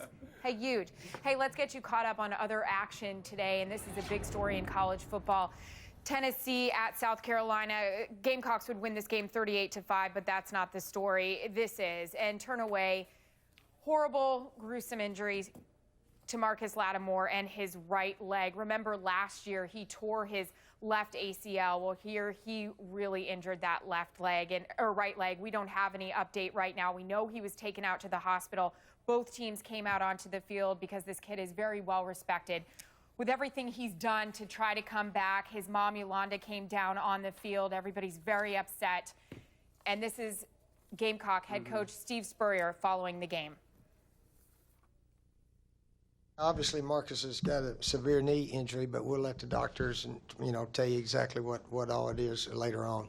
We'll all pray for him. I know the Gamecocks will all pray for him, and hopefully he'll be back. Maybe he'll be back next year, and maybe it won't be quite as severe as it appeared on the field out there. All right, and I'm going to correct myself there. The final was 38-35. Let's get to Florida, Georgia, where it was very, very chippy in Jacksonville during pregame. That's right. Heated from the start, Aaron. And this is Todd Gurley taking the handoff, finding the end zone for a 10-yard score to put Georgia on top 7-0. Later on, Jeff Driscoll under pressure goes down, fumbles the football. Georgia would recover for a big turnover, but would not turn it at any point. 7-0 still after that. Later, Aaron Murray's pass is intercepted by Josh Evans. Florida answers with another big turnover. It's a tale of turnovers in this football game. 7-6 Georgia right now. Tale of turnovers and tale of emotion in this game. Hey, let's head to the Pac-12 now. Colorado ready? And the Ducks. No, are you ready? Here we go. DeAnthony Thomas on a 9-yard touchdown run. Now we got Marcus Mariota on a 5-yard touchdown run. And then we got Marcus Mariota, a 16-yard touchdown pass to Braylon Addison. And then we have Kenyon Barner on a 24-yard touchdown run. I have time to breathe because he goes 24 yards here. DeAnthony Thomas on a 73-yard punt return. I think we may see this one later. It has to do with the Pizza Hut halftime greatest play kind of thing. His hand already, huh? Okay, breathe. Here we go. Marcus Mariota back with a 7-yard touchdown pass to Daryl Hawkins. He'd make it in the end zone. And then finally in the first half, 56-0 on Brian Bennett's 5-yard touchdown. 56 Are you points tired, my friend? In the first half, 56-14. In the third, Trojans in Arizona. That's they can't right. look past. No, you can. You see Matt Scott faking the handoff, hits Johnny Jackson the post pattern. Arizona up early 7-0 later in the second quarter. Trojans threatening to score. Silas Redd coughs up the fumble. Wildcats recover. Second turnover of the game for USC. Arizona still up 10-0. Second quarter action. Matt Barkley rolls out his Xavier Gramble, who does the rest. USC on the board. Arizona up 10-7. And then moments ago, Eddie, Marquise Lee with a 49-yard touchdown reception. USC leading Arizona right now, 14-10 in the second half. So much to talk about. Let's talk about the big game going on in the SEC East first, Florida, Georgia. Joey said Sean Williams didn't do his team any service there by calling out his teammates on defense. My friend, you're wrong. I know. Hey, that's fine. I mean, I said there's two ways this could go. One, you could have your teammates fighting on the field, or people could really take it as a challenge and pick up your pick up your slack. Let's put it that way. Yeah, Sean Williams leading the charge. Huge tackle on 4th and 1 there, stopping Florida early in the ball game. His teammates are really rallying around his comments. Sloppy game for Aaron Murray, though. 3 interceptions so far. The Gators not able to take advantage of that. Let's talk about USC. They're having a problem controlling the football here. 3 big turnovers for them. They better get this out of their system before they match up against the Ducks next week. Well, yeah, it appears that their focus is not on this game. I mean, it's a game where they could possibly use, because Arizona is still a good football team. They can score in bunches. And SC had the big game next week against Oregon. They got to escape Arizona, obviously, with a victory if they plan on staying in the hunt for the national championship. We saw this from USC last year, though. I mean, it's kind of hitting a little grind mid-season and then starting to pick things up later in November. So I wouldn't look past USC right now. All right, let's check in on more Big 12 action. TCU, Oklahoma State. What do you have, Joe? That's right. Here we go in the first quarter. Wes Lunt's pass is tipped and intercepted by Elijah Odebode, who takes it 11 yards for the touchdown to put TCU on top 7-0. Later on in the first quarter, Trevon Boykin hits Ladarius Brown, who breaks the tackle and gets in for an 18-yard touchdown. 14-0 at that point, 14-9 right now. TCU over Oklahoma State. Texas having a tough time from the start. Fourth quarter action, and it's Case McCoy on the play action. Finds a wide open DJ Grant in the end zone to give Texas the lead and the win. They survive an upset, 21-17. ACC action now. Duke at Florida State, Joey. That's right. Duke bowl eligible for the first time since 1994, but bowl eligible doesn't beat the Seminoles. And that's E.J. Manuel going to Rashad Green for a 71-yard touchdown pass to put Florida State up 7-0, and it would just get worse from that point. Tyler Hunter back to receive the punt. Shakes a few defenders, takes it up the sideline for a 75-yard touchdown return. 14-0 at that point, Florida State. Right now, we got 31-7, Florida State. All right, let's fire up the Pizza Hut Man Cave right now and check out Pizza Hut's greatest play of the day. Joey, what do you have? I think we mentioned it earlier. Who is it? Yeah, that's right. The most electric player in college football, DeAnthony Thomas, making it more difficult than it needed to. Just letting the ball bounce, then picking it up, and going to the sideline. Highlight. That's what he just wants more highlight time. Turns on the burners. Here we go down the sideline. 73 yards for the punt return touchdown. 42-0 at that point for the Ducks, 56-7 right now. Edward George, what do you have for me? And the ACC exciting matchup, UNC, NC State. 30 seconds left in the game. Giovanni Bernard takes a 73-yard punt return to win the game in grand fashion over the rival, in-state rival. USC wins 43-35. Look at that, they are upset. I like the uniforms, though. Sweet. All right. You can tell us who you thought had a Make It Great play at foxsports.com/Pizza Hut College. Pizza Hut, make it great. Coming up after the break, most of you will go to a news update from your local Fox affiliate. The rest of you will rejoin us as we get ready for the second half, next on the Pizza Hut Halftime.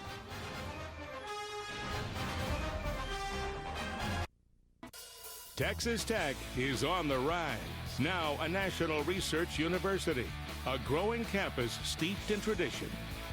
7 straight semesters of record enrollment. Wind research that's unrivaled in the world. The best trained and educated students for today's jobs. And to all this, we have just one thing to say. With pride, guns up.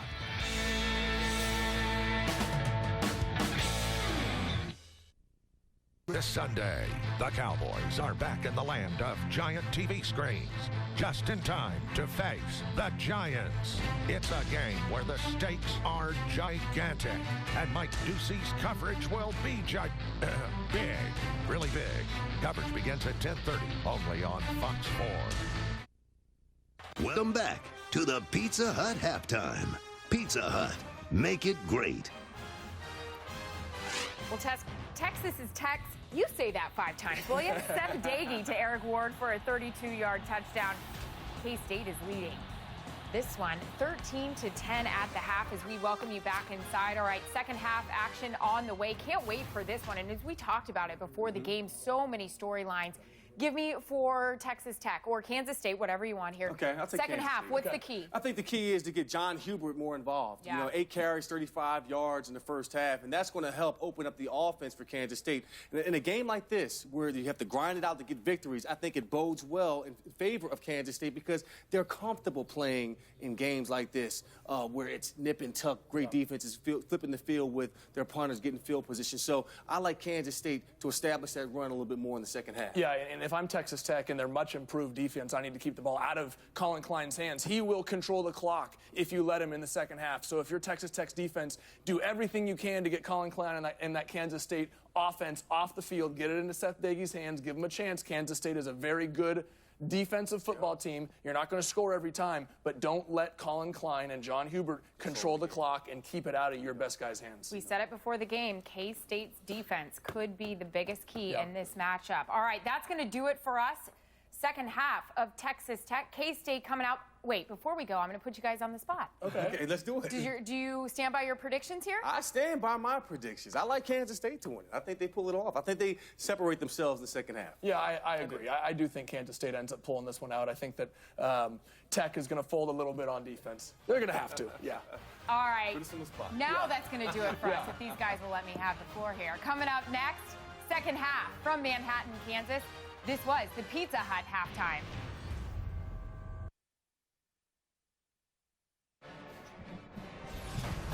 Welcome to Fox College Football presented by Geico. Our halftime score after trailing early, Kansas State with a 13-10 lead.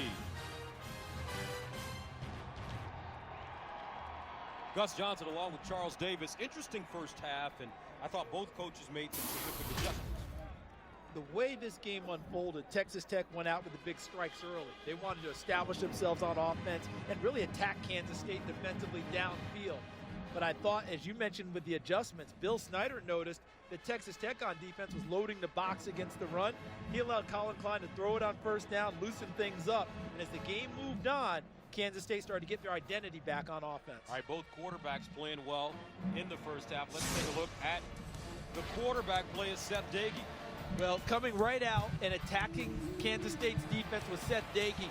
Short and long. First big strike downfield, Eric Ward for the initial touchdown. But as the game moved on, Colin Klein, with a part of his game that most people challenge, and that's his arm throwing the football, was proficient in the first half in doing so. 9 of 13 throwing 103 yards for Klein with only 7 rushing touchdowns. But Daiggie, of course, throwing the football effectively all half long. All right, let's go downstairs to Julie Alexandria.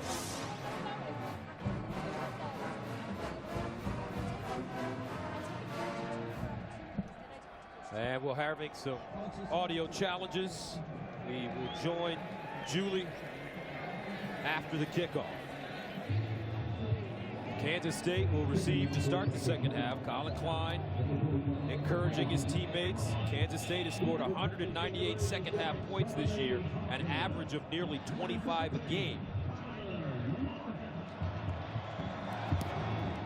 Here we go. Lockett and Thompson back deep. And this one will not be returned. So Colin Klein and Kansas State starting at their own 25. Give me a minute, please.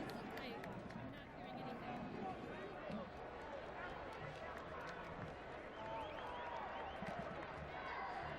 So here comes Klein in the first half. Colin Klein, 9 of 13, 103 yards. No touchdowns. Back once and a long of 47 yards. Let's see if Texas Tech continues to try and put 7, 8, 9 in the box and take away the run game, and see if they'll continue to challenge Kansas State to throw the ball on the early downs. Klein steps back, dumps it off, and he has Hubert. Terrific job. Klein with hands in his face. DJ Johnson.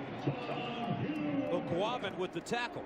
And he made a double adjustment there because they were faking the run, and then I think he wanted to throw the ball deep downfield and had to come off of that. And then, as you noted, the pressure was in his face and almost a mini jump pass in order to get the ball to Hubert for the first down. A 15-yard pickup.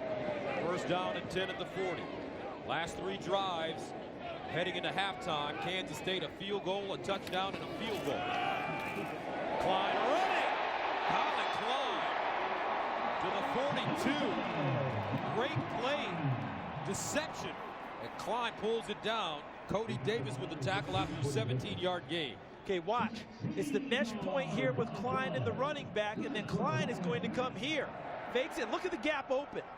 Now he's got the vision to just take it up there and get everything he can out of the run.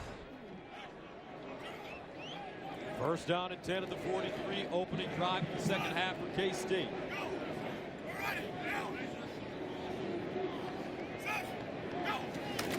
Here's the handoff to Lockett around the corner. And Lockett picks up the first down. DJ Johnson defensively for Texas Tech. We've got a World Series game tonight, game 3.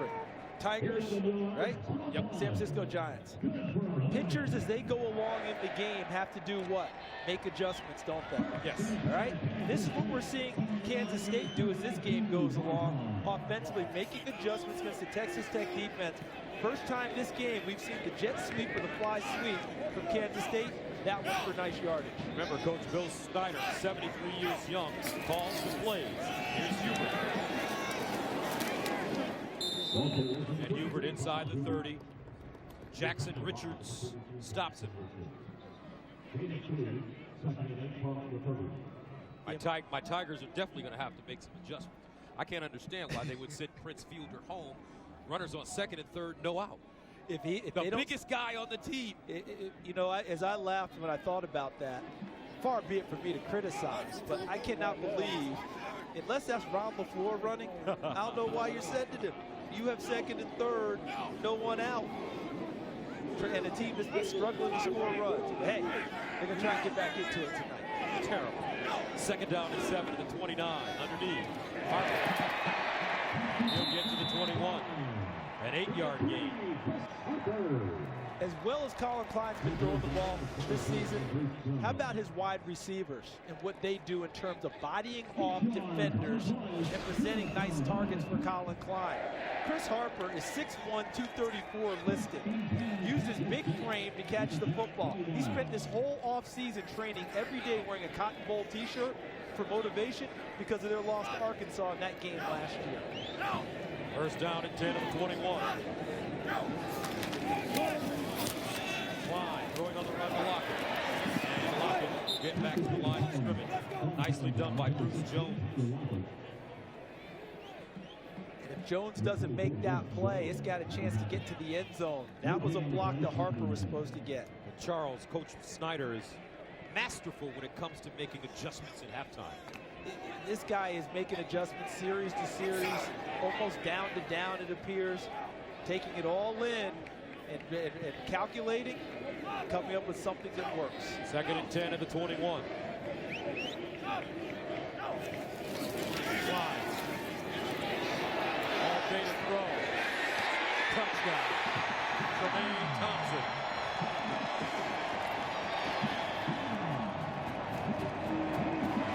And we've seen Seth Daggy go through some progressions.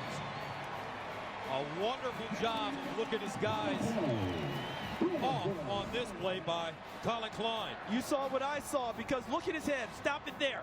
All right? Look where he's looking here. But the play ends up coming back here. Watch him reset. Comes back off of that look, as you noted, partner. Resets his feet and delivers a strike downfield. How about that pass protection by his offensive line, which gave him the time to go through those progressions.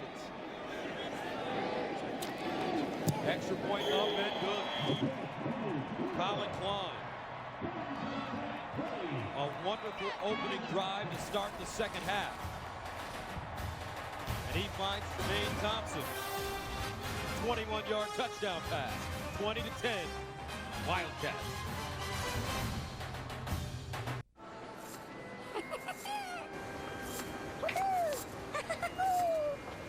This is awesome! Folks who save hundreds of dollars switching to Geico sure are happy. I'd say happier than a slinky on an escalator. Get happy. Get Geico. That was uncalled for. Folks who save hundreds of dollars switching to Geico sure are happy. How happy, Ronnie? Happier than Gallagher at a farmer's market. Get happy. Get Geico. Fox College Football is sponsored by Ram Trucks. Cuts, glory, Ram. By AT&T, the nation's largest 4G network. AT&T, rethink possible. And by Geico, 15 minutes could save you 15% or more on car insurance. 20-10. 11:31 to go in the third quarter. Kansas State scoring on their opening drive to start the second half. Remember, they were down 7-0 when Texas Tech came out on their opening drive and putting 7 points on the board. Yeah, 7-0, then 10-7 Texas Tech. And since that time, it's been all Kansas State. You posed the question, how will the pressure affect this Kansas State team? So far, they managed to not let it affect them greatly. Sadale Foster on the return. Foster crossing the 25, gets up to the 28. And folks, check out Colin Klein's Magic Johnson impersonation, throwing a no-look pass. Okay, now watch him in the pocket. He takes a snap. He gets excellent protection from his offensive line, but look where he's looking, okay? What he's done now, he's taken Cody Davis, the safety, and pulled him from the middle, which will open up this space for him to come back to on his progression. And as he comes back to it, wham, Tremaine Thompson wide open as he takes the safety out of the middle of the field and opens up the hole to deliver the football for a touchdown. First down and 10 to the 29. Seth Dagey now. He finds Ward. He lost it. Loose. Picked up by K-State. Our first turnover of the game. And a flag on the play. Randall Evans. And he has been playing some kind of football this season, number 15, Randall Evans.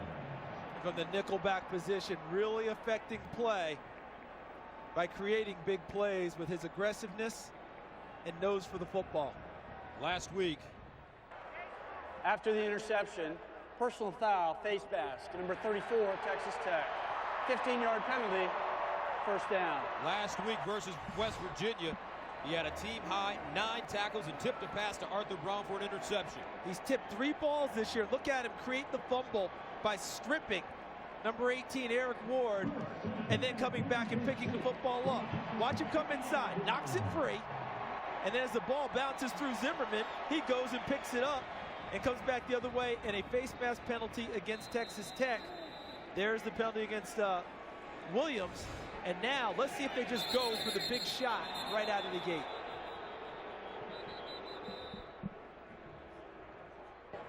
Ruling on the field was catch fumble. Play is under further review. Ah, very interesting. So did he have control? That's what they have to be reviewing right now to see if the receiver caught it and was able to get his feet down and make the football move that shows he had possession. Catches the ball, turns upfield. That's a catch. No question. This shouldn't take long at all. I mean, he's already moving upfield with the football. The only thing we couldn't see there is he juggling it at all. See, he's catching it and trying to shift it, I think, to an arm for running the football. All right, let's bring in Mike Pereira. Mike, your thoughts? Well, I will tell you this, in real time on the field, I'd love it to be incomplete because he's really losing the ball just as he tries to shift it in to, to his other hand. You know, I think when you look at that, say, give me incomplete on the field. Do you have enough now to overturn it on the field since the ruling was catch on fumble? But as we all look at it in here, you know, we think it's really an incomplete pass. See, Mike, I thought he caught it from that view on the back, and then on the flip side, I see it moving. You know, when you show the front side. Yeah, that's the one. You got to see the front side to me, Charles, and that's the one it's coming out with before any contact by the defender. Watch as he turns here, and then the ball starts to come loose. But again, you know, this is the whole situation of remember the ruling on the field that they did rule it a catch fumble. But in my mind, I like replay to be the same. You would like it to be called in real time, which to me, I just don't think he possessed it long enough. Here we go, Mike. Oh, no, we still have time. And now we will get the official ruling. After further review, the ruling on the field stands. First down, K-State. I think Mike framed it up that the ruling on the field initially was a catch. And so when you have that, when he appears he catches the football and tries to get upfield, not enough to overturn it. If they had ruled incomplete on the field, it probably would have been upheld also. So Ward fumbling. Kansas State takes over at the Texas Tech 20. First down and 10. Colin Klein in the shotgun.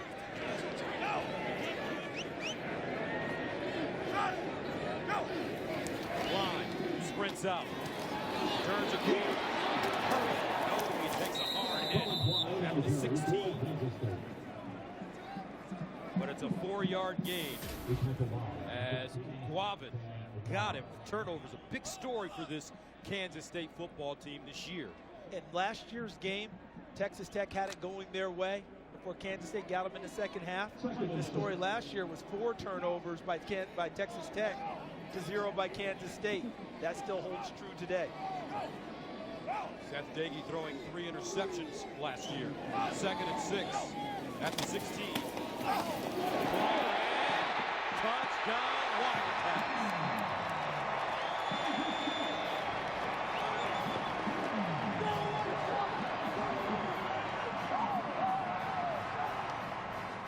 And somewhere,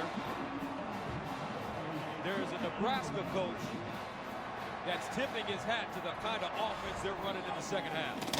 Talk about Dr. Tom Osborne, who's retired, just announced his retirement as athletic director and a longtime coach. That sure looked like the old Big 8 football, option football. Going back to the roots, Optimus Klein waltzes in for another touchdown. Kansas State, extra point up and good. Taking a 27-10 lead.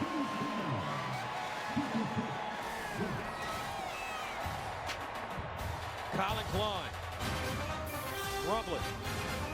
Heisman hopeful.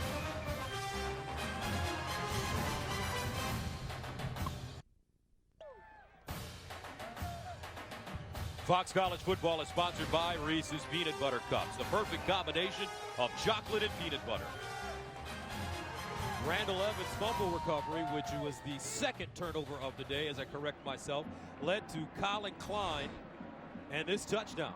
Take a look here, because watch Leon Mackey right there. He's fooled, okay, but he's not the first or the last. Now watch this. All the blocks here are taken care of. So Cody Davis should be in the hole to watch to take on Colin Klein, but his eyes were in the wrong place.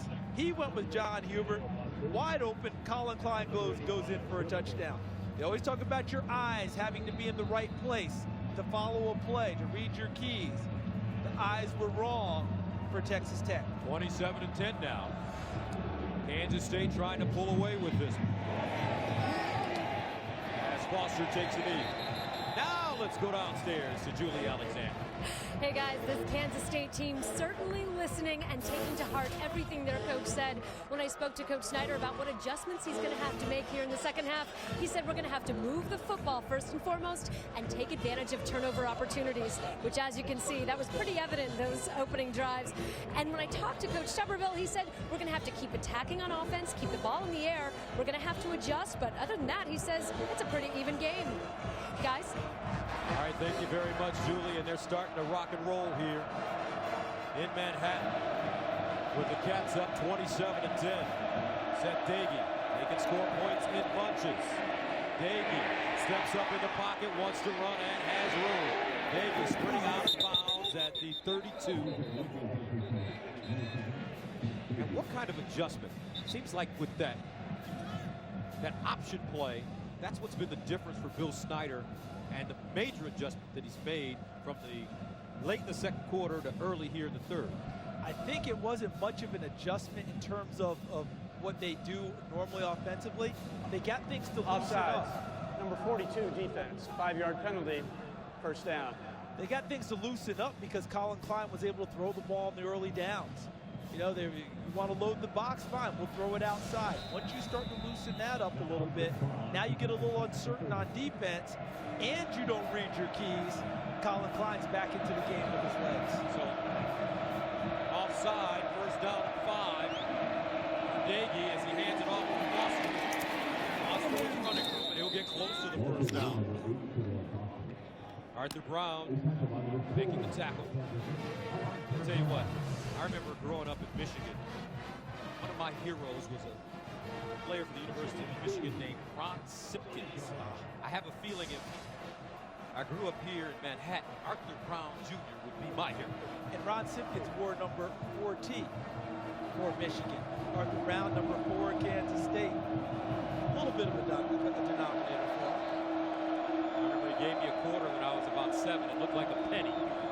Second down and 1 at the 34, and they'll run it. Grant. And Grant picks up major yardage as he gets to the 40. Let's go to Los Angeles for a game break. Gus, so much at stake in the SEC East. Number 2, Florida. Number 10, Georgia. Jeff Driscoll flushed out, and this is an ill-advised throw picked off by Bakari Rambo. All-name team. Bakari Rambo takes it out. Sloppy game so far. Just starting the third quarter. 6 turnovers, 3 for each team. Gus and Charles. We're so happy to have Bakari Rambo back. Missed the first 4 games of the season due to suspension. Daggy to Zuzalik as he finds a soft spot. Beautiful catch. And a very nice job of handling the snap. Sometimes you have to be a shortstop back there playing quarterback. Fields the low one, keeps his poise, and fires downfield. Daggy to the sideline. Caught by Darren Moore. Darren Moore on the reception. Now Daggy and this Texas Tech offense moving the ball quickly up and down the field. Doesn't this drive look like the first 2 drives of the game for Texas Tech? Yes. The way they're moving the ball again, get their pace back. Remember, they're missing one of their key receivers today at Jay Samaro, their big-time tight end, missing his 2nd straight game with injured ribs. Second down and 1 at the 38. Here's a reverse. Zuzalik. And Zuzalik looks like he has enough for the first down. I think he wanted to throw that one. I think that was a reverse pass, and Zuzalik didn't have it downfield, tucked it and ran. The coverage on the back end of Kansas State, they were not fooled by the motion and the action where Flo was going in another direction. Stayed deep and took away that pass opportunity. First down and 10 at the 36. Kenny Williams in the backfield with Daggy.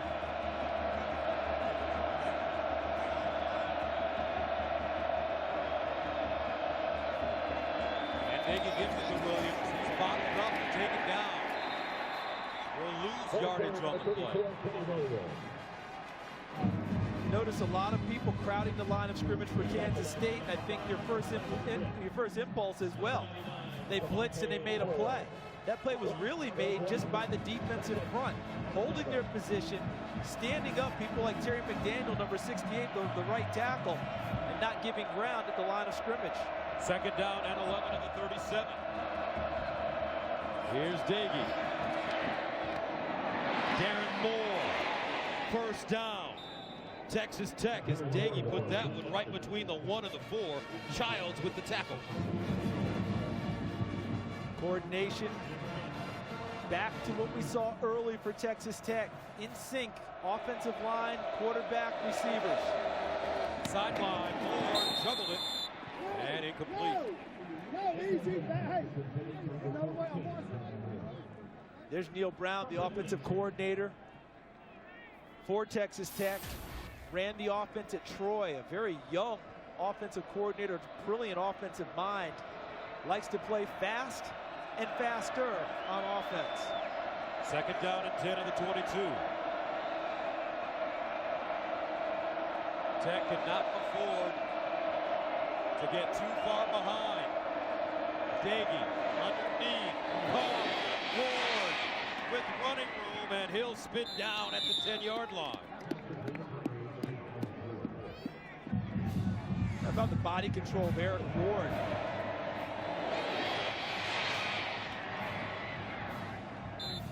Having to reach and catch the ball and still get up into the gap and pick up a first down. You can see why originally Oklahoma was all over him. He committed to them before deciding to cast his lot in Lubbock.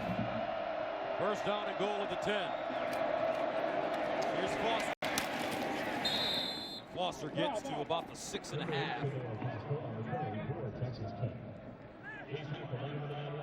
Making the 7.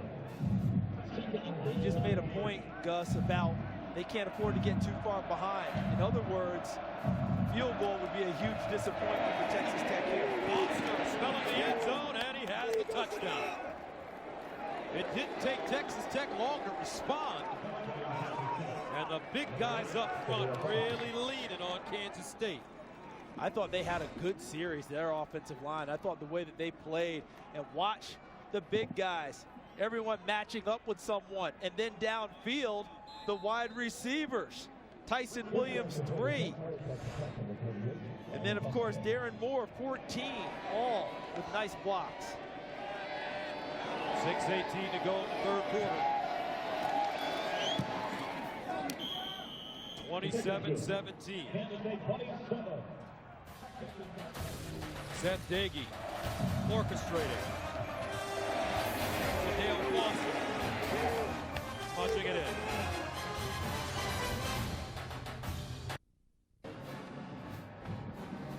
Introducing the UPST Performance Index, a new statistical measure that looks at the efficiency of a team's offense, defense, special teams, and miscues to define their competitive advantage. Check out the UPST Performance Index throughout the season for a look at the logistics behind a winning team. How about Ohio at number 5? No, folks, that's not a typo. They didn't leave the state off. That is Ohio. The Ohio Bobcats, undefeated and leading the MAC. Tough one today with Miami of Ohio, though. Fife sending it away. And this one picked up at the 10-yard line by Thompson. And Thompson crosses the 20 and will push forward to get to the 25. Now let's take a look at today's Dodge Ram game summary. You see, we're since down 10-3, Kansas State has kicked it into overdrive, outscoring Texas Tech 24-7. Colin Klein shows his bona fides yet again with a big third quarter. And Eric Ward, 9 catches, 157 yards, a career high for Texas Tech. So Art Kaufman, the defensive coordinator for Texas Tech, has got a decision to make. I think he's got to pick his poison. This is Art right here. And what I mean by that is they've been clouding the box, and in the first half, they only gave up 40 yards rushing on 15 carries. Colin Klein only had 7 yards. But he threw the ball effectively. Frankly, I would put my corners up there, tell them they've got to challenge receivers, and they can continue to be a good thrower. Klein to the sideline. Chris Harper wide open. And Harper gets out of bounds at midfield. And I think Art Kaufman would say to me, we just did that. And Chris Harper just beat me. My corner was not able to stay with Harper, who ran a very good route, came back to the football. Everything was right. Make Klein throw the ball. He throws it accurately, but Klein, the route, was the key to that play. He won off the line of scrimmage on the perimeter. A 22-yard gain, first down and 10 at the 48. Angelo Keys in the backfield. In the middle. Played that ball thrown behind Jermaine Thompson. And I guess the big difference is that this young man here, Colin Klein, his ability to really throw the football. He's improved so much. He went to the Manning Academy during the offseason. You were there as one of the counselors. Yeah, got to see him throw. He got to work every day with so many of the top college quarterbacks. You know, Matt Barkley was there. Geno Smith was there. And he worked on his own game. Did a terrific job, obviously, in the offseason, becoming a much more proficient and accurate thrower. Second down and 10. Klein wants to keep it. He's got blockers in front of him. And Klein gets out of bounds. DJ Johnson knocking him out of bounds. I'll tell you what, the Big 12 knows Heisman winners. Ricky Williams, Eric Crouch, Robert Griffin III, Sam Bradford, Jason White. And that's just the Big 12. That's just Big 12, because you go back to the Big 8. You got Billy Sims winning it, Mike Rozier at Nebraska. And you can go back beyond that. Billy Vessels at Oklahoma ran away with a Heisman Trophy. Rashawn Salam in Colorado. Pretty good football. They were in the conference. That's right. First down and 10 at the 41. Play fake. Klein. Oh. That's a heck of a throw. Charles Davis. It gets better with each throw, doesn't it? Because that one, they did everything they wanted. It made Klein move in the pocket. But Lockett breaks it off to the outside, sticks a foot on the ground to complete the pass for a first down for Kansas State. Look at him go up and get it. But what I liked about the play was Colin Klein's movement in the pocket, resets, and delivers the strike with a nice block by Angelo Pease in the backfield to keep him clean. 20-yard gain, first and 10. Line to run. Optimus! Touchdown, K-State!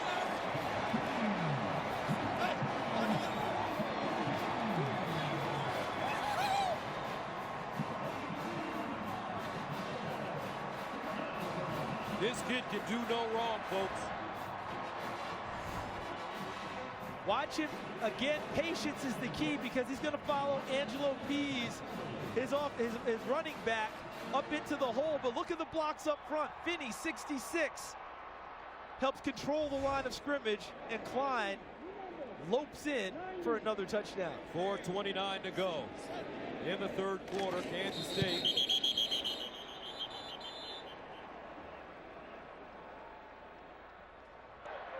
Full start. Number 54, kicking team. 5-yard penalty, retry.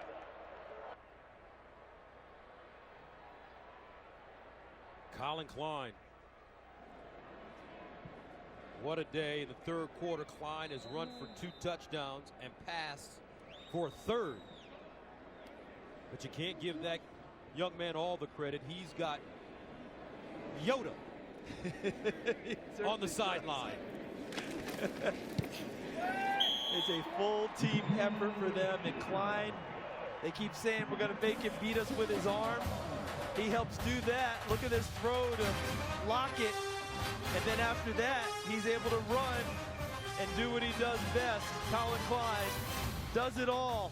Kansas State is rolling.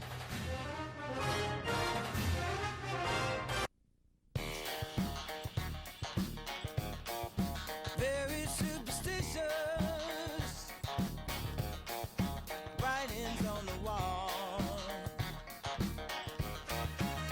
When you believe in things that you don't understand, and you suffer. Superstition ain't the way. Bud Light, the official beer of NFL fans who do whatever it takes. Here we go. 34-17. Kansas State with the lead here in the third quarter. Next Saturday is a huge Pac-12 showdown between national title contenders as 4th-ranked Oregon heads to the Coliseum to take on Matt Barkley and 9th-ranked USC.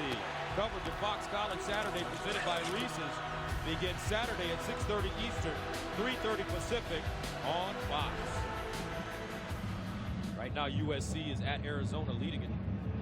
Last time we checked, 21-13. Oregon, that game got out of hand probably at the coin toss. Foster from the 3.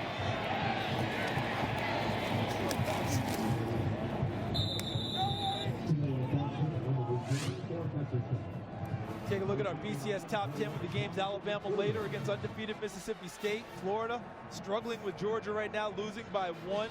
Kansas State, you're right here for that. Oregon pounding Colorado 70-14. Notre Dame later at Oklahoma. LSU gets the week off before they host Alabama next week.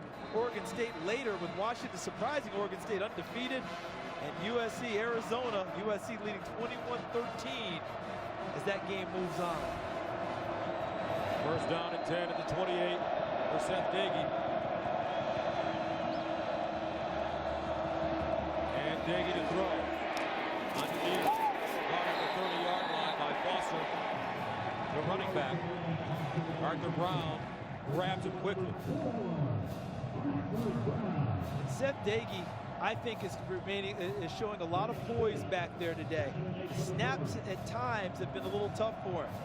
He and Deverett Gallington, number 66, who played guard most of his career before moving to center this year, he's had a couple where Dagey's had to dig it out and keep his presence before trying to find someone downfield. 2-yard pickup. Here's Dagey over the middle and caught by Torres. Alex Torres Torres takes a lick, but holds on at the 45. That was Milo putting the hit on him, wasn't it? It's like Trey Walker, the linebacker, was hurt on the play for Kansas State. Nicely thrown ball. Torres grabs it, comes down. Milo puts a shoulder on him to help stop him in his tracks. Jared Milo, Jr. And how about Milo's story? He was a walk-on from junior college. His brother, Brian Goolsby, is a former starting fullback here at Kansas State. And he ended up beating out Thomas Ferguson, who was expected to start at strong safety. And Milo has started every game this year. Came into this game with 45 tackles and a pass broken up. But even better, he's already graduated from Kansas State. Team's second leading tackler with 45. 30 solos coming into this. You know who he talks to for advice? Remember Tyson Hartman? Remember we had him last year, the safety? Yes. Who was a great scholar athlete, one of the top ones in the National Football, as noted by the National Football Foundation, now with the Kansas City Chiefs. He would check in with Tyson about his game on a weekly basis, about the things he's doing, and gets the guidance. Trey Walker, maybe some knee-to-knee contact. He's walking pretty well, though. Take a look at the end of the play.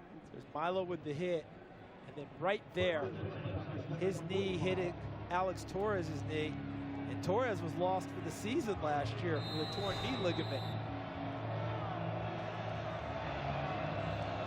First down attempt, the 45. Nagy, shuffle, flag on the play. Ball carrier Out of number bounds, 7. close to midfield, but this may be coming back. There's a penalty flag. Referee threw that one, didn't he? That usually means holding. Greg Burks, your referee. Holding, number 68 of offense. 10-yard penalty, first down. That's a right tackle, Terry McDaniel. That'd be Terry here working against Meshach Williams, 42. The best pass rusher for Kansas State. He gets inside, and you see the hook. The left hand inside, hooking Williams.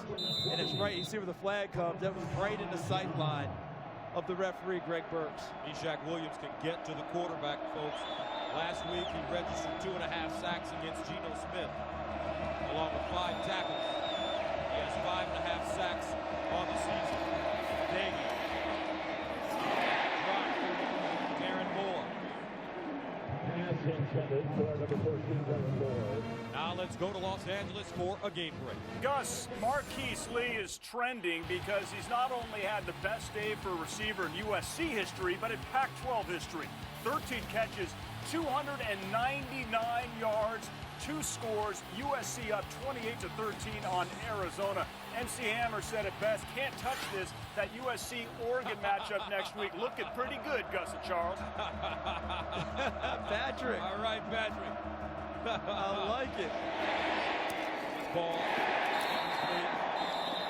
on 2nd and 20 for Nagy. Ryan Mueller in the vicinity. Eric Stevens, the intended receiver. Did Patrick O'Neal just go MC Hammer on? Yes, he did.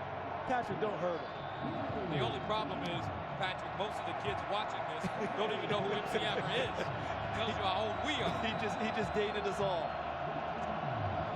3rd down and 20 at the 35. Tech needs to go to the 45 for a first down. And incomplete, intended for Eric Ward. Goes right through his hands. Nigel Malone there defensively. He would not have had enough for a first. And Texas Tech has to punt.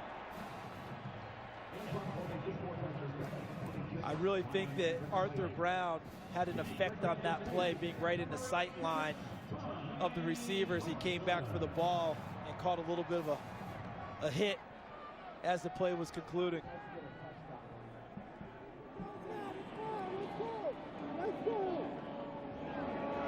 Exler. Burks laid it end over end kick and caught at the 30-yard line. Well, Foxtoberfest continues tonight.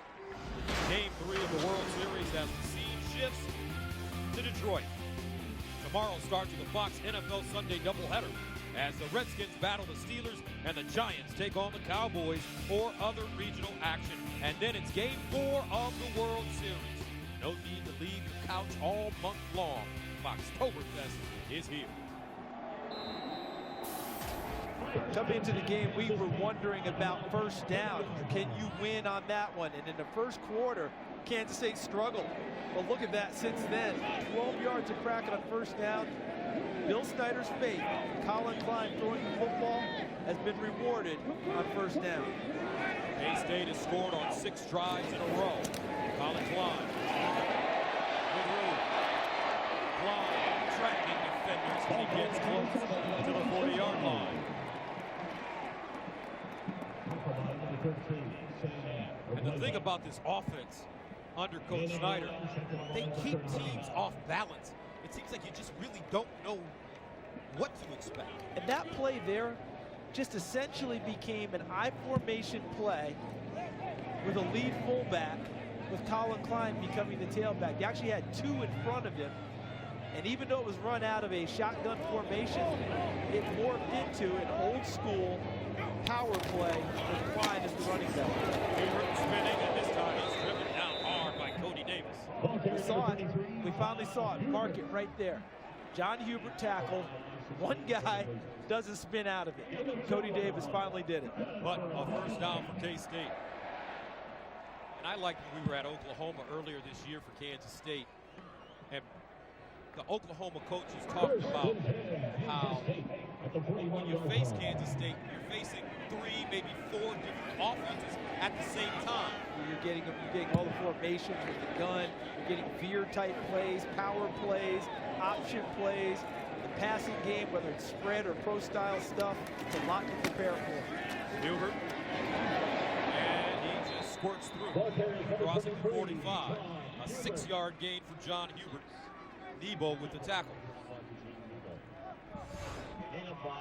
Well, you tackle him once like that. John Hubert is not used to that at all. Look at the cut. Danced in the hole, froze the defender, and allowed him to get upfield and get what he could out of the play. And an injured Wildcat on the field from the offensive line. That's number 78, Cornelius Lucas. Talk about a big fella, 6'9", folks, 324 pounds.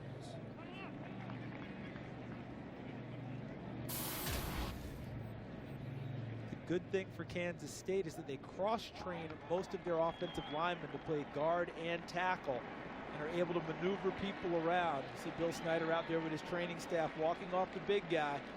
It's good to see him out up and moving under his own power. And I tell you what, we were with Bruce Weber yesterday.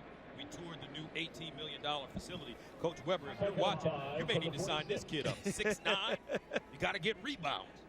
Might even want to run an isolation play or 2 on the low block. Get the man the ball.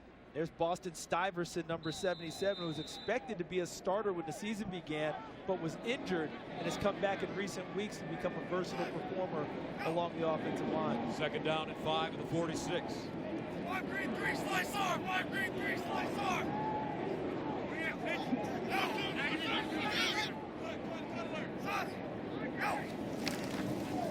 Klein keeps it. Breaks a tackle, and this time will go down.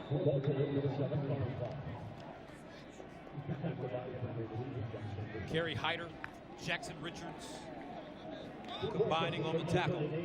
Brings up 3rd down and 8 at the 43. Good upfield penetration by the defensive front of Texas Tech. Finally putting Kansas State in a 3rd and long situation, something they haven't had much success doing this half. 3rd down, 8 at the 43. They're 3 of 7 on 3rd down conversion.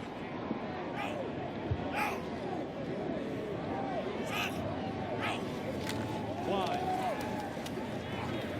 Inside line, caught by Hubert out of the backfield. Let's see when they spot it. First down, K-State. He picks up 10 on 3rd and 8. It wasn't a long strike, but it was a well-thrown football. Why? He kept his running back on his feet, able to catch it upfield and turn and pick up the first down. He didn't stop him by bringing him back to the ball, throw it inside, making him turn. A well-thrown football by Colin Klein. And that takes us to the end of the third quarter. Kansas State scoring 21 points in the period, and the Wildcats lead it 34-17, and they have the ball and are driving. Back to Manhattan right after this.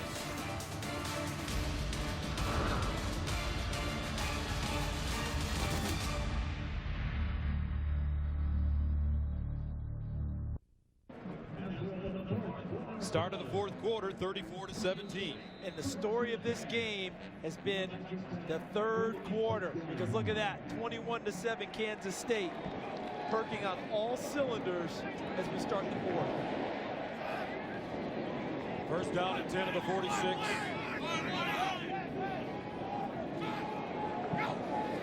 Klein out of the shotgun, looking for Harper on the double move. And Harper broken up at the last moment by Cody Davis. It's good coverage by Davis, but it's a ball that if you're going to give your receiver a chance, you've got to put it up there. That ball's a little short, allowed Cody Davis to get involved in the play. Nice coverage by the safety from Texas Tech, but to give your receiver his best chance, put it up in the air and let him make the adjustment coming back for it. A heads-up play for Cody Davis. Literally. Second down and 10 of the 46. Klein underneath, Lockett turns it up. Lockett still running, he goes down at the 25. McLaughlin with the stop after 21-yard pickup. Now, Tyler Lockett was an All-American as a freshman, as a kick returner. Now we're seeing the evolution of him as a football player. Last week against West Virginia, 9 catches, 194 yards and 2 touchdowns. Today, we're seeing him continue to improve as a route runner, a good hands catcher, and now a true threat at wide receiver. Here's the handoff to Hubert. Great stiff arm. And he lost it, but he may have been there to pick up his own fumble. And he is. Cody Davis there defensively. See Hubert advancing the ball. There's Cody Davis. Misses the first time and then able to punch the ball out. Let's see, is this Davis able to do this on the backside, or was it the front? No, the punch actually came from number 9, Brandon Jackson, who knocked it free coming from inside out at his defensive end position, and Hubert was fortunate to get back on it. Injured Red Raider on the field now. Jackson steps off, looks like Eugene Nebo. Another corner they can ill afford to lose. Cornelius Douglas, normally a starter, has missed the last couple of weeks with a knee injury. He's not here today to play. In the meantime, let's go back to Los Angeles for a game break. All right, Gus, you know, there is a theme in this Florida-Georgia game, and that would be giving the other team the football. Trey Burton of the Gators in the Wildcat. He coughs it up. 5th Florida turnover, but Georgia would go on to miss the field goal. We still have a 10-6 ball game. They're in the third quarter. Gus, Charles, a lot at stake in the SEC East in this game. No doubt about it, Pat. And a great article in the USA Today yesterday on Coach Muschamp and all the places that he's been and how he has this team and how he's molding it in his image as opposed to the Steve Spurrier, Urban Meyer, pass-happy offense. A defensive coordinator likes a physical football team that can run it. And Coach Boone, as he's affectionately known, is getting that from his team. But too many mistakes so far have them on the negative side of the scoreboard against arch rival Georgia today. And I'm sure Kansas State fans are paying very close attention to that game. Here's Klein. Get it, baby! Leads his receiver, Tremaine Thompson. Makes the catch. In front of DJ Johnson, Colin Klein. He's starting to spin it now, folks. The form, we talk about it all the time. Not exactly training tape material. The end result, I'm telling you, you ought to frame it and hang it in the Louvre somewhere, because these balls that he's throwing today are in the right spot for his receivers and away from the defenders. Very few passes I've seen him make today that haven't been extremely accurate. Hands it off to John Hubert straight ahead, and he'll lean forward for the first down. Colin Klein, 18 of 24, 226 yards. He's thrown a touchdown. And in the past, his pitch was a lot more pronounced than it is now. Looks like he's done a great job of working through that. And I know that he had an appointment with a noted quarterback guru this summer where he set up to go. And the last thing he said was, I've got to check with Coach Schneider. And Coach Schneider said, nah, you don't need that. We'll take care of that. He canceled that. Obviously, what you call him, Yoda? The Yoda knew, because Colin Klein is throwing the football quite well. Here's Hubert, look at the end zone. Touchdown, K-State. John Hubert rushing for a second touchdown of the day. And Kansas State takes a 40-17 lead.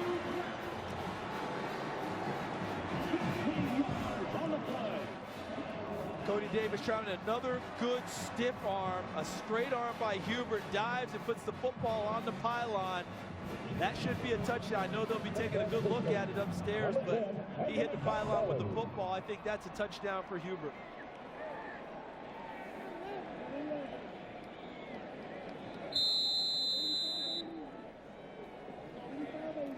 So Cantelli comes in to attempt the extra point.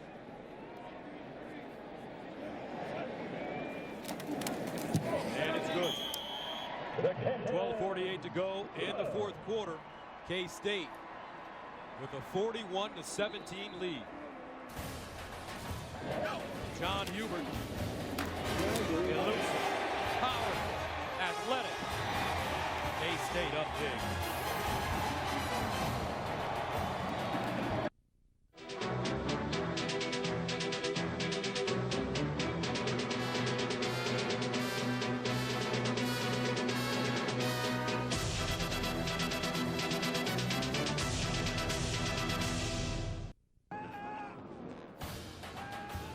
Fox College football is sponsored by Chevrolet. From kickoff to the last yard, Chevy runs deep. By the Samsung Galaxy S3, the next big thing is already here. And by Firestone, reminding you that whatever you drive, drive a Firestone.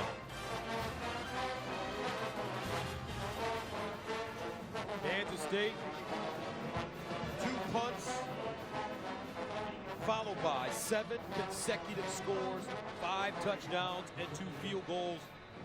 The most recent, John Hubert with a 15-yard run on an 11-play, 70-yard drive. They put so much pressure on you. You almost feel like if you don't score on a drive, it's a real failure for you, because you feel like Kansas State's going to score on you. Time now for our Reese's Perfect Play. The Waco Wonder, John Hubert. Take a good look at what he gets out in front. Nick Pitts, 50. B.J. Finney, the center, 66.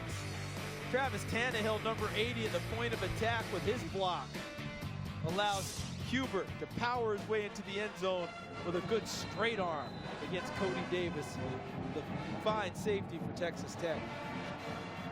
Hey, remember they were saying Hubert was in a little bit of a slump coming to this game? So he averaging, what, 3.4 yards a carry the last 2 games. And what happened to John Hubert? I guess we could let that go for a while. 14 carries, 64 yards, and 2 scores. Daggy handing it off to Kenny Williams. It's a good way to break out of your slump right here. And look at what you're going to get. Let's take a look at these guys and what they do. Here it comes. Tannehill, point of attack, number 80. There's Pitts, 50. Finney, 66. So now you have it to where he ends up out here. And look at him fight off Davis and get to the end zone. You can always get by with a little help from your friends. Second down and 6 after 29. Taking to the sideline. And he has his receiver, Tyson Williams. Gets out of bounds. One thing I want people to take note of, with the score being 41-17, this is a good football team that they're up 41-17 on. This Texas Tech team was the first to get to West Virginia 49-14 before Kansas State did it last week when West Virginia was riding high, number 5 in the country. Tip, picked up, Arthur Brown Jr. Touchdown, K-State.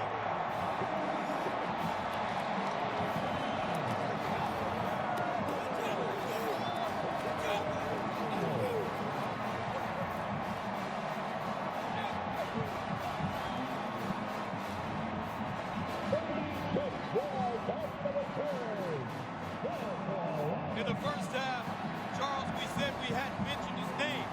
I think he heard us. With the extra point attempt for Kansas State number 10, Anthony Cantelli. Tell you what, CD, all things considered, I'd buy a ticket to watch these guys play Alabama. Gus, if it hasn't officially been stated, let's go ahead and state it ourselves. Let the word go out. If you want a piece of Kansas State, you better be prepared to deal with a full team. Bring a lunch. It'll be an all-day thing.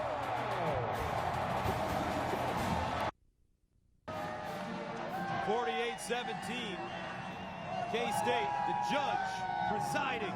Arthur Brown Jr. with the interception, return for a touchdown.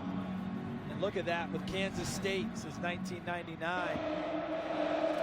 The non-offensive touchdowns. Tip ball by the receiver.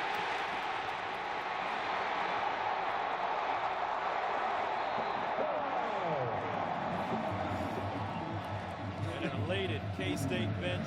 Different story on the Texas Tech sideline. See the offense coordinator, Neil Brown, looking at it, trying to wonder what they can do to try and move the football against Kansas State. Foster brings it out of the end zone. And gets up to about the 24. Now this week, the Fox College Football Social Poll on Facebook asked fans which one-loss team has the best chance at contending for the BCS title. Here are the results of the poll. 44% of you saying LSU. And they have the week off. And guess what? Next week, you know who they host? Those big red elephants from Alabama. But Alabama's got to get through Mississippi State tonight, who is undefeated on the season and is thinking big, trying to get to 8-0. Oklahoma, they're hosting Notre Dame tonight. And USC's making a pretty good case. Can anyone cover Marquise Lee? Not today. Who do you like in Oklahoma and Notre Dame? I like Oklahoma narrowly because I think that Oklahoma's defense is playing at that normal Oklahoma level now. And Notre Dame's offense has been struggling this year. Andy Williams trying to bring it back. And he'll lose yardage on the play. Jonathan Truman sticks it. A loss of 2. We always talk about adjustments and hybrid players. How about let's take a look at Justin Tuggle on this play, number 2. He's going to line up a defensive end likely for Kansas State, a former quarterback who's found a home on the defensive side of the football as a pass rusher in nickel situations. Second down, and they call it 13 at the 19. Williams. And Williams, again, Truman, knifing through to make the play. How about the gang tackling we're seeing from Kansas State now? They have a rule in their defensive meeting rooms. They want to get 10 hats, 10 purple shirts in the frame at the end of each play. That means they're all running to the football. If they have less than 10, that's a minus point for the defense, rallying to the football. Watch how aggressively they pursue it, and everyone tries to get in on the tackle. Third down and 12 at the 20. Nagy drops it off. Williams trying to pick up yards after the catch. Gets across the 25, out of bounds at about the 27. Randall Evans, who's been terrific this afternoon with the tackle. And Texas Tech will have to punt it away. Once again, they shut down the high-powered Texas Tech offense. I mean, early in the game, Tech was moving the football, having some success. And boy, oh boy, another adjustment. Tom Hayes is the new defensive coordinator for Kansas State. probably not getting nearly the credit he deserves for how well this defense has played this season. Erxleben, number 17. This one on the side of his foot. Wow. It's gone from bad to worse for the Red Raiders.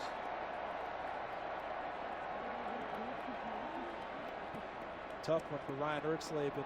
I'm old enough to remember his father as a punter and kicker at the University of Texas and an All-American and later a first-round draft choice of the New Orleans Saints because he was such a weapon.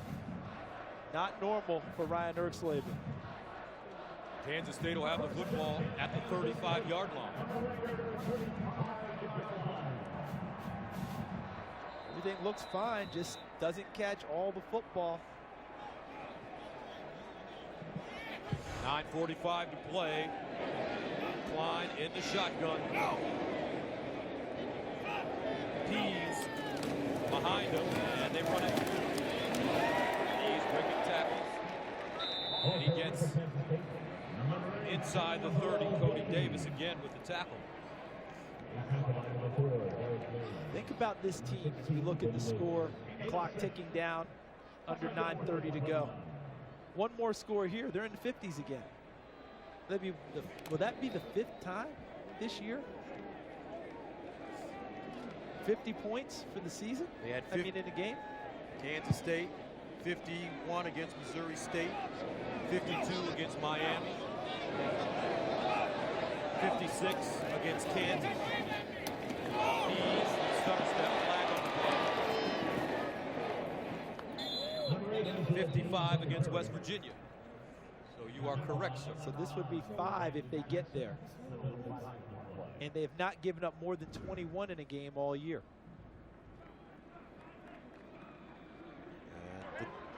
Personal foul, hands to the face, number 91, defense. Penalty being forced half the distance to the goal line, first down. North Texas scored 21 points against Kansas State, 35-21 the final. They yielded only 19 at Oklahoma, 16 against Kansas, 21 as well against Iowa State, and 14 last week against West Virginia.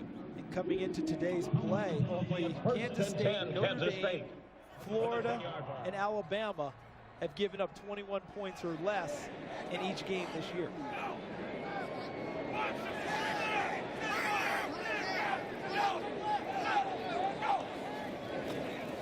Line throws the fade in the corner. Incomplete. Intended for Tyler Lockett. He wanted the flag and won't get it. Covered by Jarvis Phillips. Gus Johnson, Charles Davis, Julie Alexandria. From Manhattan, Kansas, where the juggernaut continues to dominate.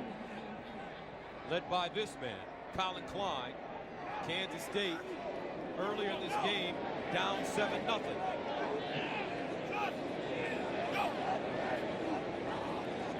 And Klein calls the timeout. Timeout. K-State, their first of the half. Media timeout. 8:27 to go in the fourth quarter. What a day for Colin Klein. He does it all. Can he get into the end zone yet again? We'll find out right after this.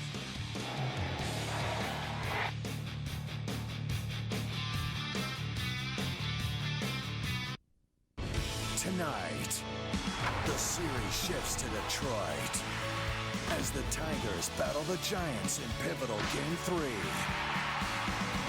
The Fall Classic continues, only on Fox. Following our game, Foxtoberfest continues with Game 3 of the World Series as the scene shifts to Detroit, where Ryan Vogelsong and the Giants will try to take a 3-games-to-none series lead against Anibal Sanchez and the Tigers team looking to get themselves back into the series. Legends are born in October. Our coverage of Game 3 of the World Series begins tonight following football on Fox. You can't pitch Jack Morris tonight? You can use him. We could. Second and 10. At the 10, Pease. And how about Colin Klein? The last 2 weeks, he's 37 of 45, 549 yards, 4 touchdown passes, and 6 rushing touchdowns. It's almost not fair. I mean, we keep talking about Heisman front runner. He has really become that guy and has expanded his game along the way. Before, I think people were saying it because of sheer force of team winning, his rushing numbers. Now he's expanded to add the passing element. He hits you in every direction. He's eliminating contenders as well. Last week, Geno Smith. This week, if they hold on, Daggy, Pease, touchdown.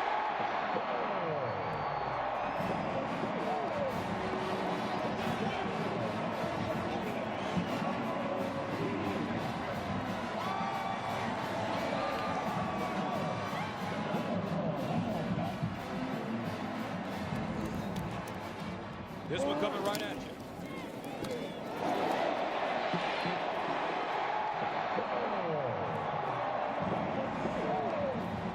And that's a touchdown pass. The shuffle pass, whatever you want to call it, behind the line of scrimmage, is first made famous at the University of Utah with Lee Grosscup, led by his head coach, Cactus Jack Curtis. Back-to-back 50-point games for Kansas State.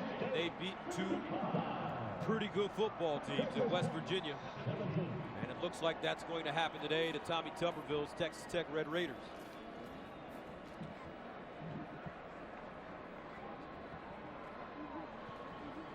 So the BCS contenders, and what they have left, numbers 3, 4, and 5. Let's take a look. Kansas State with Oklahoma State, TCU and Texas. Texas escaped today against Kansas, didn't they? Yes, Oregon. they did. Oregon, everybody's been talking about their lack of schedule so far.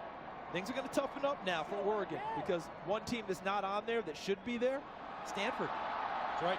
All right, so they got to deal with them. In addition to those games you see, and then Notre Dame, that truly is it. At Oklahoma, USC, the other teams they have to face have not provided much competition all year. And Willie Wildcat working it out.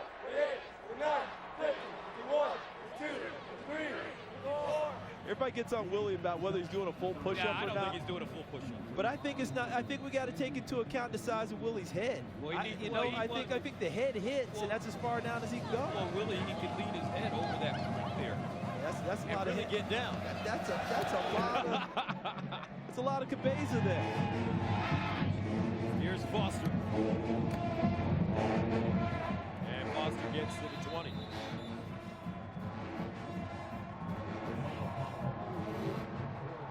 I think Anthony Catelli has done a nice job of driving the ball to the goal line instead of kicking it in the end zone for touchback, because the Kansas State special teams have done extremely well on coverage after giving up a touchdown last week against West Virginia. And you know they wanted a chance to redeem themselves, because really that was truly the most, probably the only disappointment of last week's game at West Virginia was giving up the kickoff return to Tavon Austin, 100 yards for a touchdown.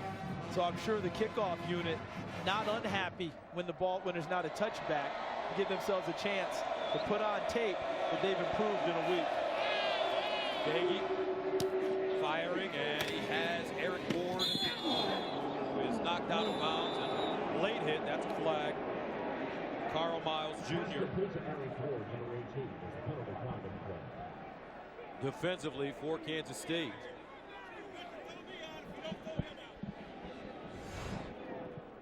See Miles, 19, coming in, making the tackle, getting to the sideline. And then behind him, they'd gotten to the white, gets the extra Personal push. foul, number 22, defense. 15-yard penalty from the end of the run, first down. And that's Dante Barnett. Not many penalties for Kansas State. That's one that Dante Barnett will hear about later. Kansas State came into it tied for the least amount of penalties coming into today at 24 with Central Michigan. Daggy throwing on the run to Darren Moore. Busy day in college football. Let's go back to Los Angeles for a game break. Thank you, Gus. USC Arizona Trojans in a bit of an uh-oh situation. Matt Scott leading the Cats back. Hits Dan Buckner 9 yards for the touchdown. They go for 2. They do not get it. But a whole fourth quarter left to be played, 28-26 on a record-setting day by Marquise Lee. Gus, Charles. All right, Kenny Williams running the football. You look at that, you have to reflect back to the previous 4 or 5 years of play with USC and Arizona. I don't think the margin of victory has been more than 7. I think USC's won the vast majority. I think there's 1 win in that grouping from Arizona. But everything's been close and has been tight. And Arizona continues to get better. And now they're going to press USC in the fourth quarter at home. First down and 10 at the 38-yard line. Dagey finds Uzala. Uzala picks up the first down, flag on the play.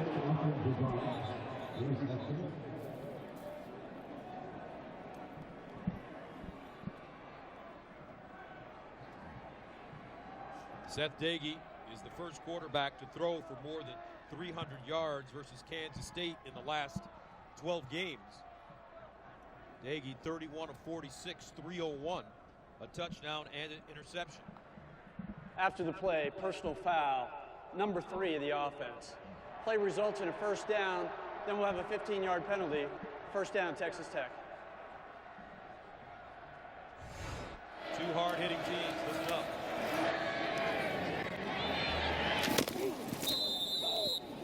Easy now, good job. Zalek giving and taking. And did you hear the official on the sideline? Easy now, good job. The preventive officiating, keeping guys from doing anything a little extra that's not necessary. This through by Brett Burks. Very solid today. Kenny Williams again. I think that's what the best crews do, Gus, is that they do the preventive stuff. Let you know along the way what they're about, what they're going to let you do, not do. Try and talk you out of doing things before you actually do them in order to keep the game moving along. Second down and 3 at the 31.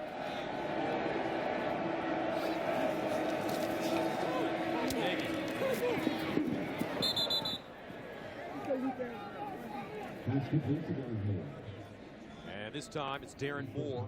Got to give Tommy Tuberville a lot of credit. Like what his team has done this year. Texas Tech 3-0 on the road coming into this game this season, winning 10 road games since the High Plains commander arrived in Lubbock in 2010, making adjustments, changing defensive coordinators. They have played better on defense. They're just taking on one of the best, if not the best teams in the nation on their home turf today. Williams. And this will be the testing game where we're going to go back and look for Texas Tech. Because last year, remember, they rolled into Oklahoma and beat the number 3 ranked Sooners and went to 5-2 on the year. And do you remember what happened from then on? They didn't win a game the rest of the year. They lost their last 5, went 5-7. So now, here at Kansas State, tough day. They get to go home, take on the Texas Longhorns, go to Oklahoma State, and go to Baylor to finish things up. Let's see if they can have a better finish this year than they did last. They also have a home game after Texas against Kansas. Kansas giving Texas a run for their money today, rushing the football well in the first half. I think this team is much better equipped to handle something like this than maybe last year's was. But this will definitely be the testing ground. 5-2 last year after beating Oklahoma. They'll be 6-2 if this game continues, which we expect it to this half. How will they finish up? Darren Moore with the reception gets out of bounds. Meanwhile, for Kansas State, Oklahoma State at home next week, then at TCU, at Baylor, a bye week, and their final game of the season at home against Texas. The big question is, can this team run the table?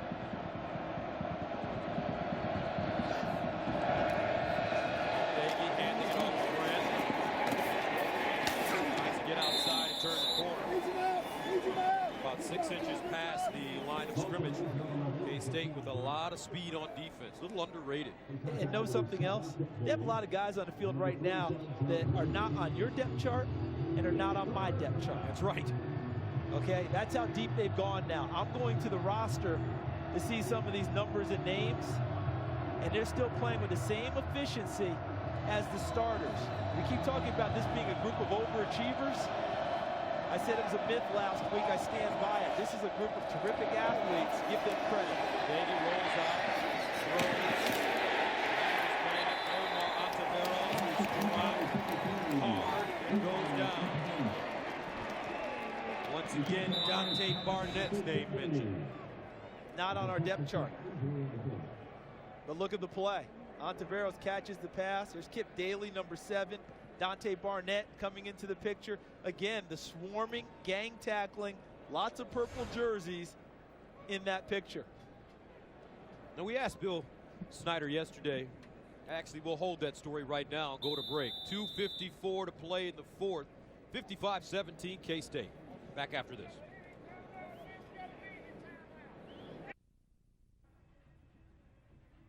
Fox College Football is sponsored by AT&T, the nation's largest 4G network.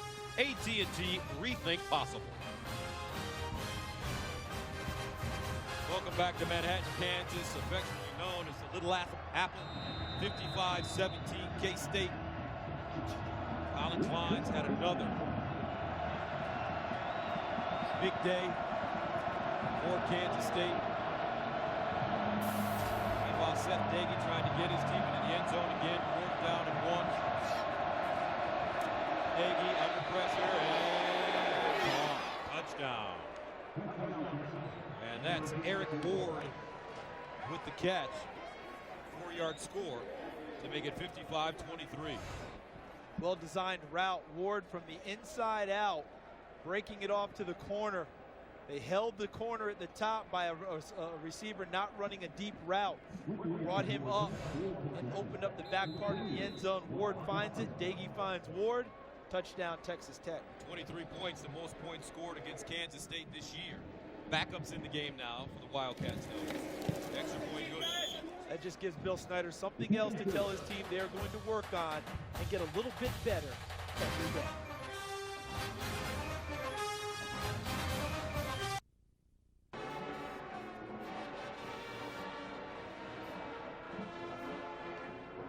(55-24) the score, and that young man Eric Ward has had a spectacular day. 10 catches, 161 yards, and 2 touchdowns, but you wouldn't know it by looking at his face. Winning, always the most important thing for competitors. They've got to look forward now and not repeat what happened last season. And I don't think it will with this Texas Tech team. This is a different ball club. Different attitude about them, different way about going about work. And I keep coming back to this. I know the score disparity is huge, but they're facing, as you put it, one of the best, if not the best team in the nation in Kansas State. Say it, hear it, believe it. Ball fair caught at the 28. World Series coming up later on tonight here on Fox. Let's go back to Los Angeles for an update on the big game. Yeah, that's right, Gus. Yeah, following the post-game show with Aaron, Eddie, and Joey, you see Miguel Cabrera and the Detroit Tigers. They need a win against Buster Posey and the San Francisco Giants, trailing 2-0. Annabelle Sanchez, Ryan Vogelsong. Immediately after the post-game show, Joe Buck, Tim McCarver, only on Fox. Back to Gus and Charles. And Gus, when are the Tigers' bats going to wake up? Oh, my goodness. Same question I got from my mom on the west side of Detroit. When are we going to start hitting? You might have to ask Pedro Serrano for a little formula. That's right. Shobu says. Here's a handoff from quarterback in. Daniel Sams, who got some burned last week at West Virginia. Young man, redshirt freshman from Slidell, Louisiana. And we were talking about Bill Snyder and what he said to us yesterday in his office. We asked him, how do you always manage to take players that aren't 5-star recruits and turn them into such terrific college players? And he's got a long laundry list of guys that have gone on from here to get to the pros. And he says you start with good people first. That's your first thing, you know, first and foremost. I believe a lot of these guys may have been mislabeled in a lot of ways, that maybe they're better football players than they do. You know, get that 5-star, 4-star, but getting beyond that, they take these kids, and he has 16 building blocks for success that he talks about all the time with his players, including commitment, unselfishness, unity, being tough, self-discipline, eliminating mistakes. And Colin Klein's favorite is no self-limitations. He doesn't ever put limitations on this team. Get better each and every day, a little bit each day, and build your way, ramp your way up to where they are right now, another undefeated season. Colin Klein, his day is done. 19 of 26, 233 yards, passing and 2 touchdowns. Timeout. Kansas State. Klein rushing 12 times for 83 yards and 2 touchdowns.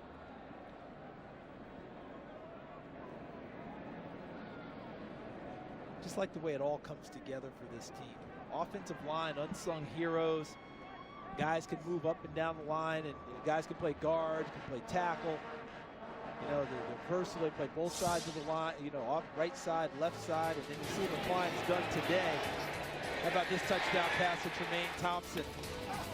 And then, of course, the way he normally does it, with his legs, breaking through the Texas Tech defense.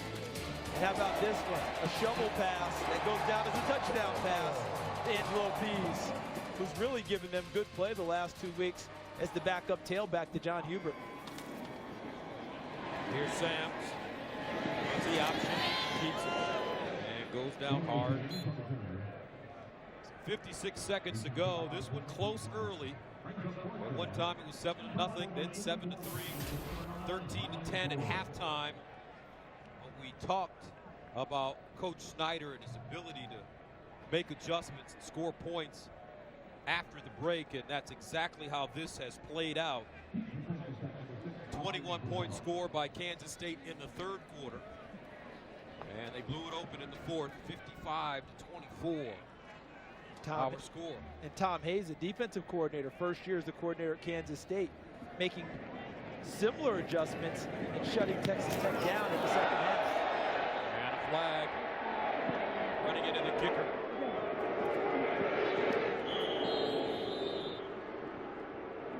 Dorr, who didn't have to work very much today, but I tell you what. Personal foul, roughing the punter, number 20, Texas Tech, 15-yard penalty, 1st down. Ryan Dorr is a major weapon, Charles Davis. Half of his punts coming into today had been down inside the 20-yard line. At Oklahoma, he had 2 inside the 10. They helped them with field position. But he's liable to get rusty the way this offense is going. The last 2 weeks, he hadn't had to get much work at all. 1 punt at West Virginia, 2 today. So he better make sure he stays lathered up in practice, because otherwise he'll get no play here. And for Kansas State, once again, no turnovers. The 4th game this season that they've gone without turning the football over.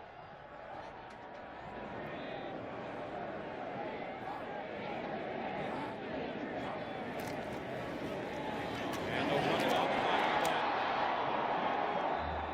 First down for Sams. And that should do it.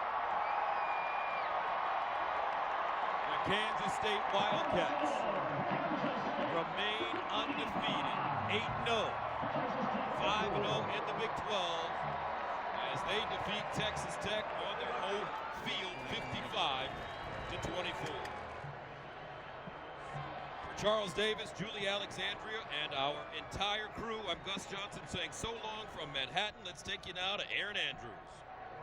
Gus, thanks so much. Coming up on the AT&T postgame show, we'll get you caught up on a busy day of college football, including the huge battle for the SEC East between Florida and Georgia. And next on Fox, the World Series continues between San Francisco and Detroit. The Giants lead the Tigers 2-0, but the series shifts to Detroit for a crucial Game 3. So stay tuned. Foxtoberfest rolls on.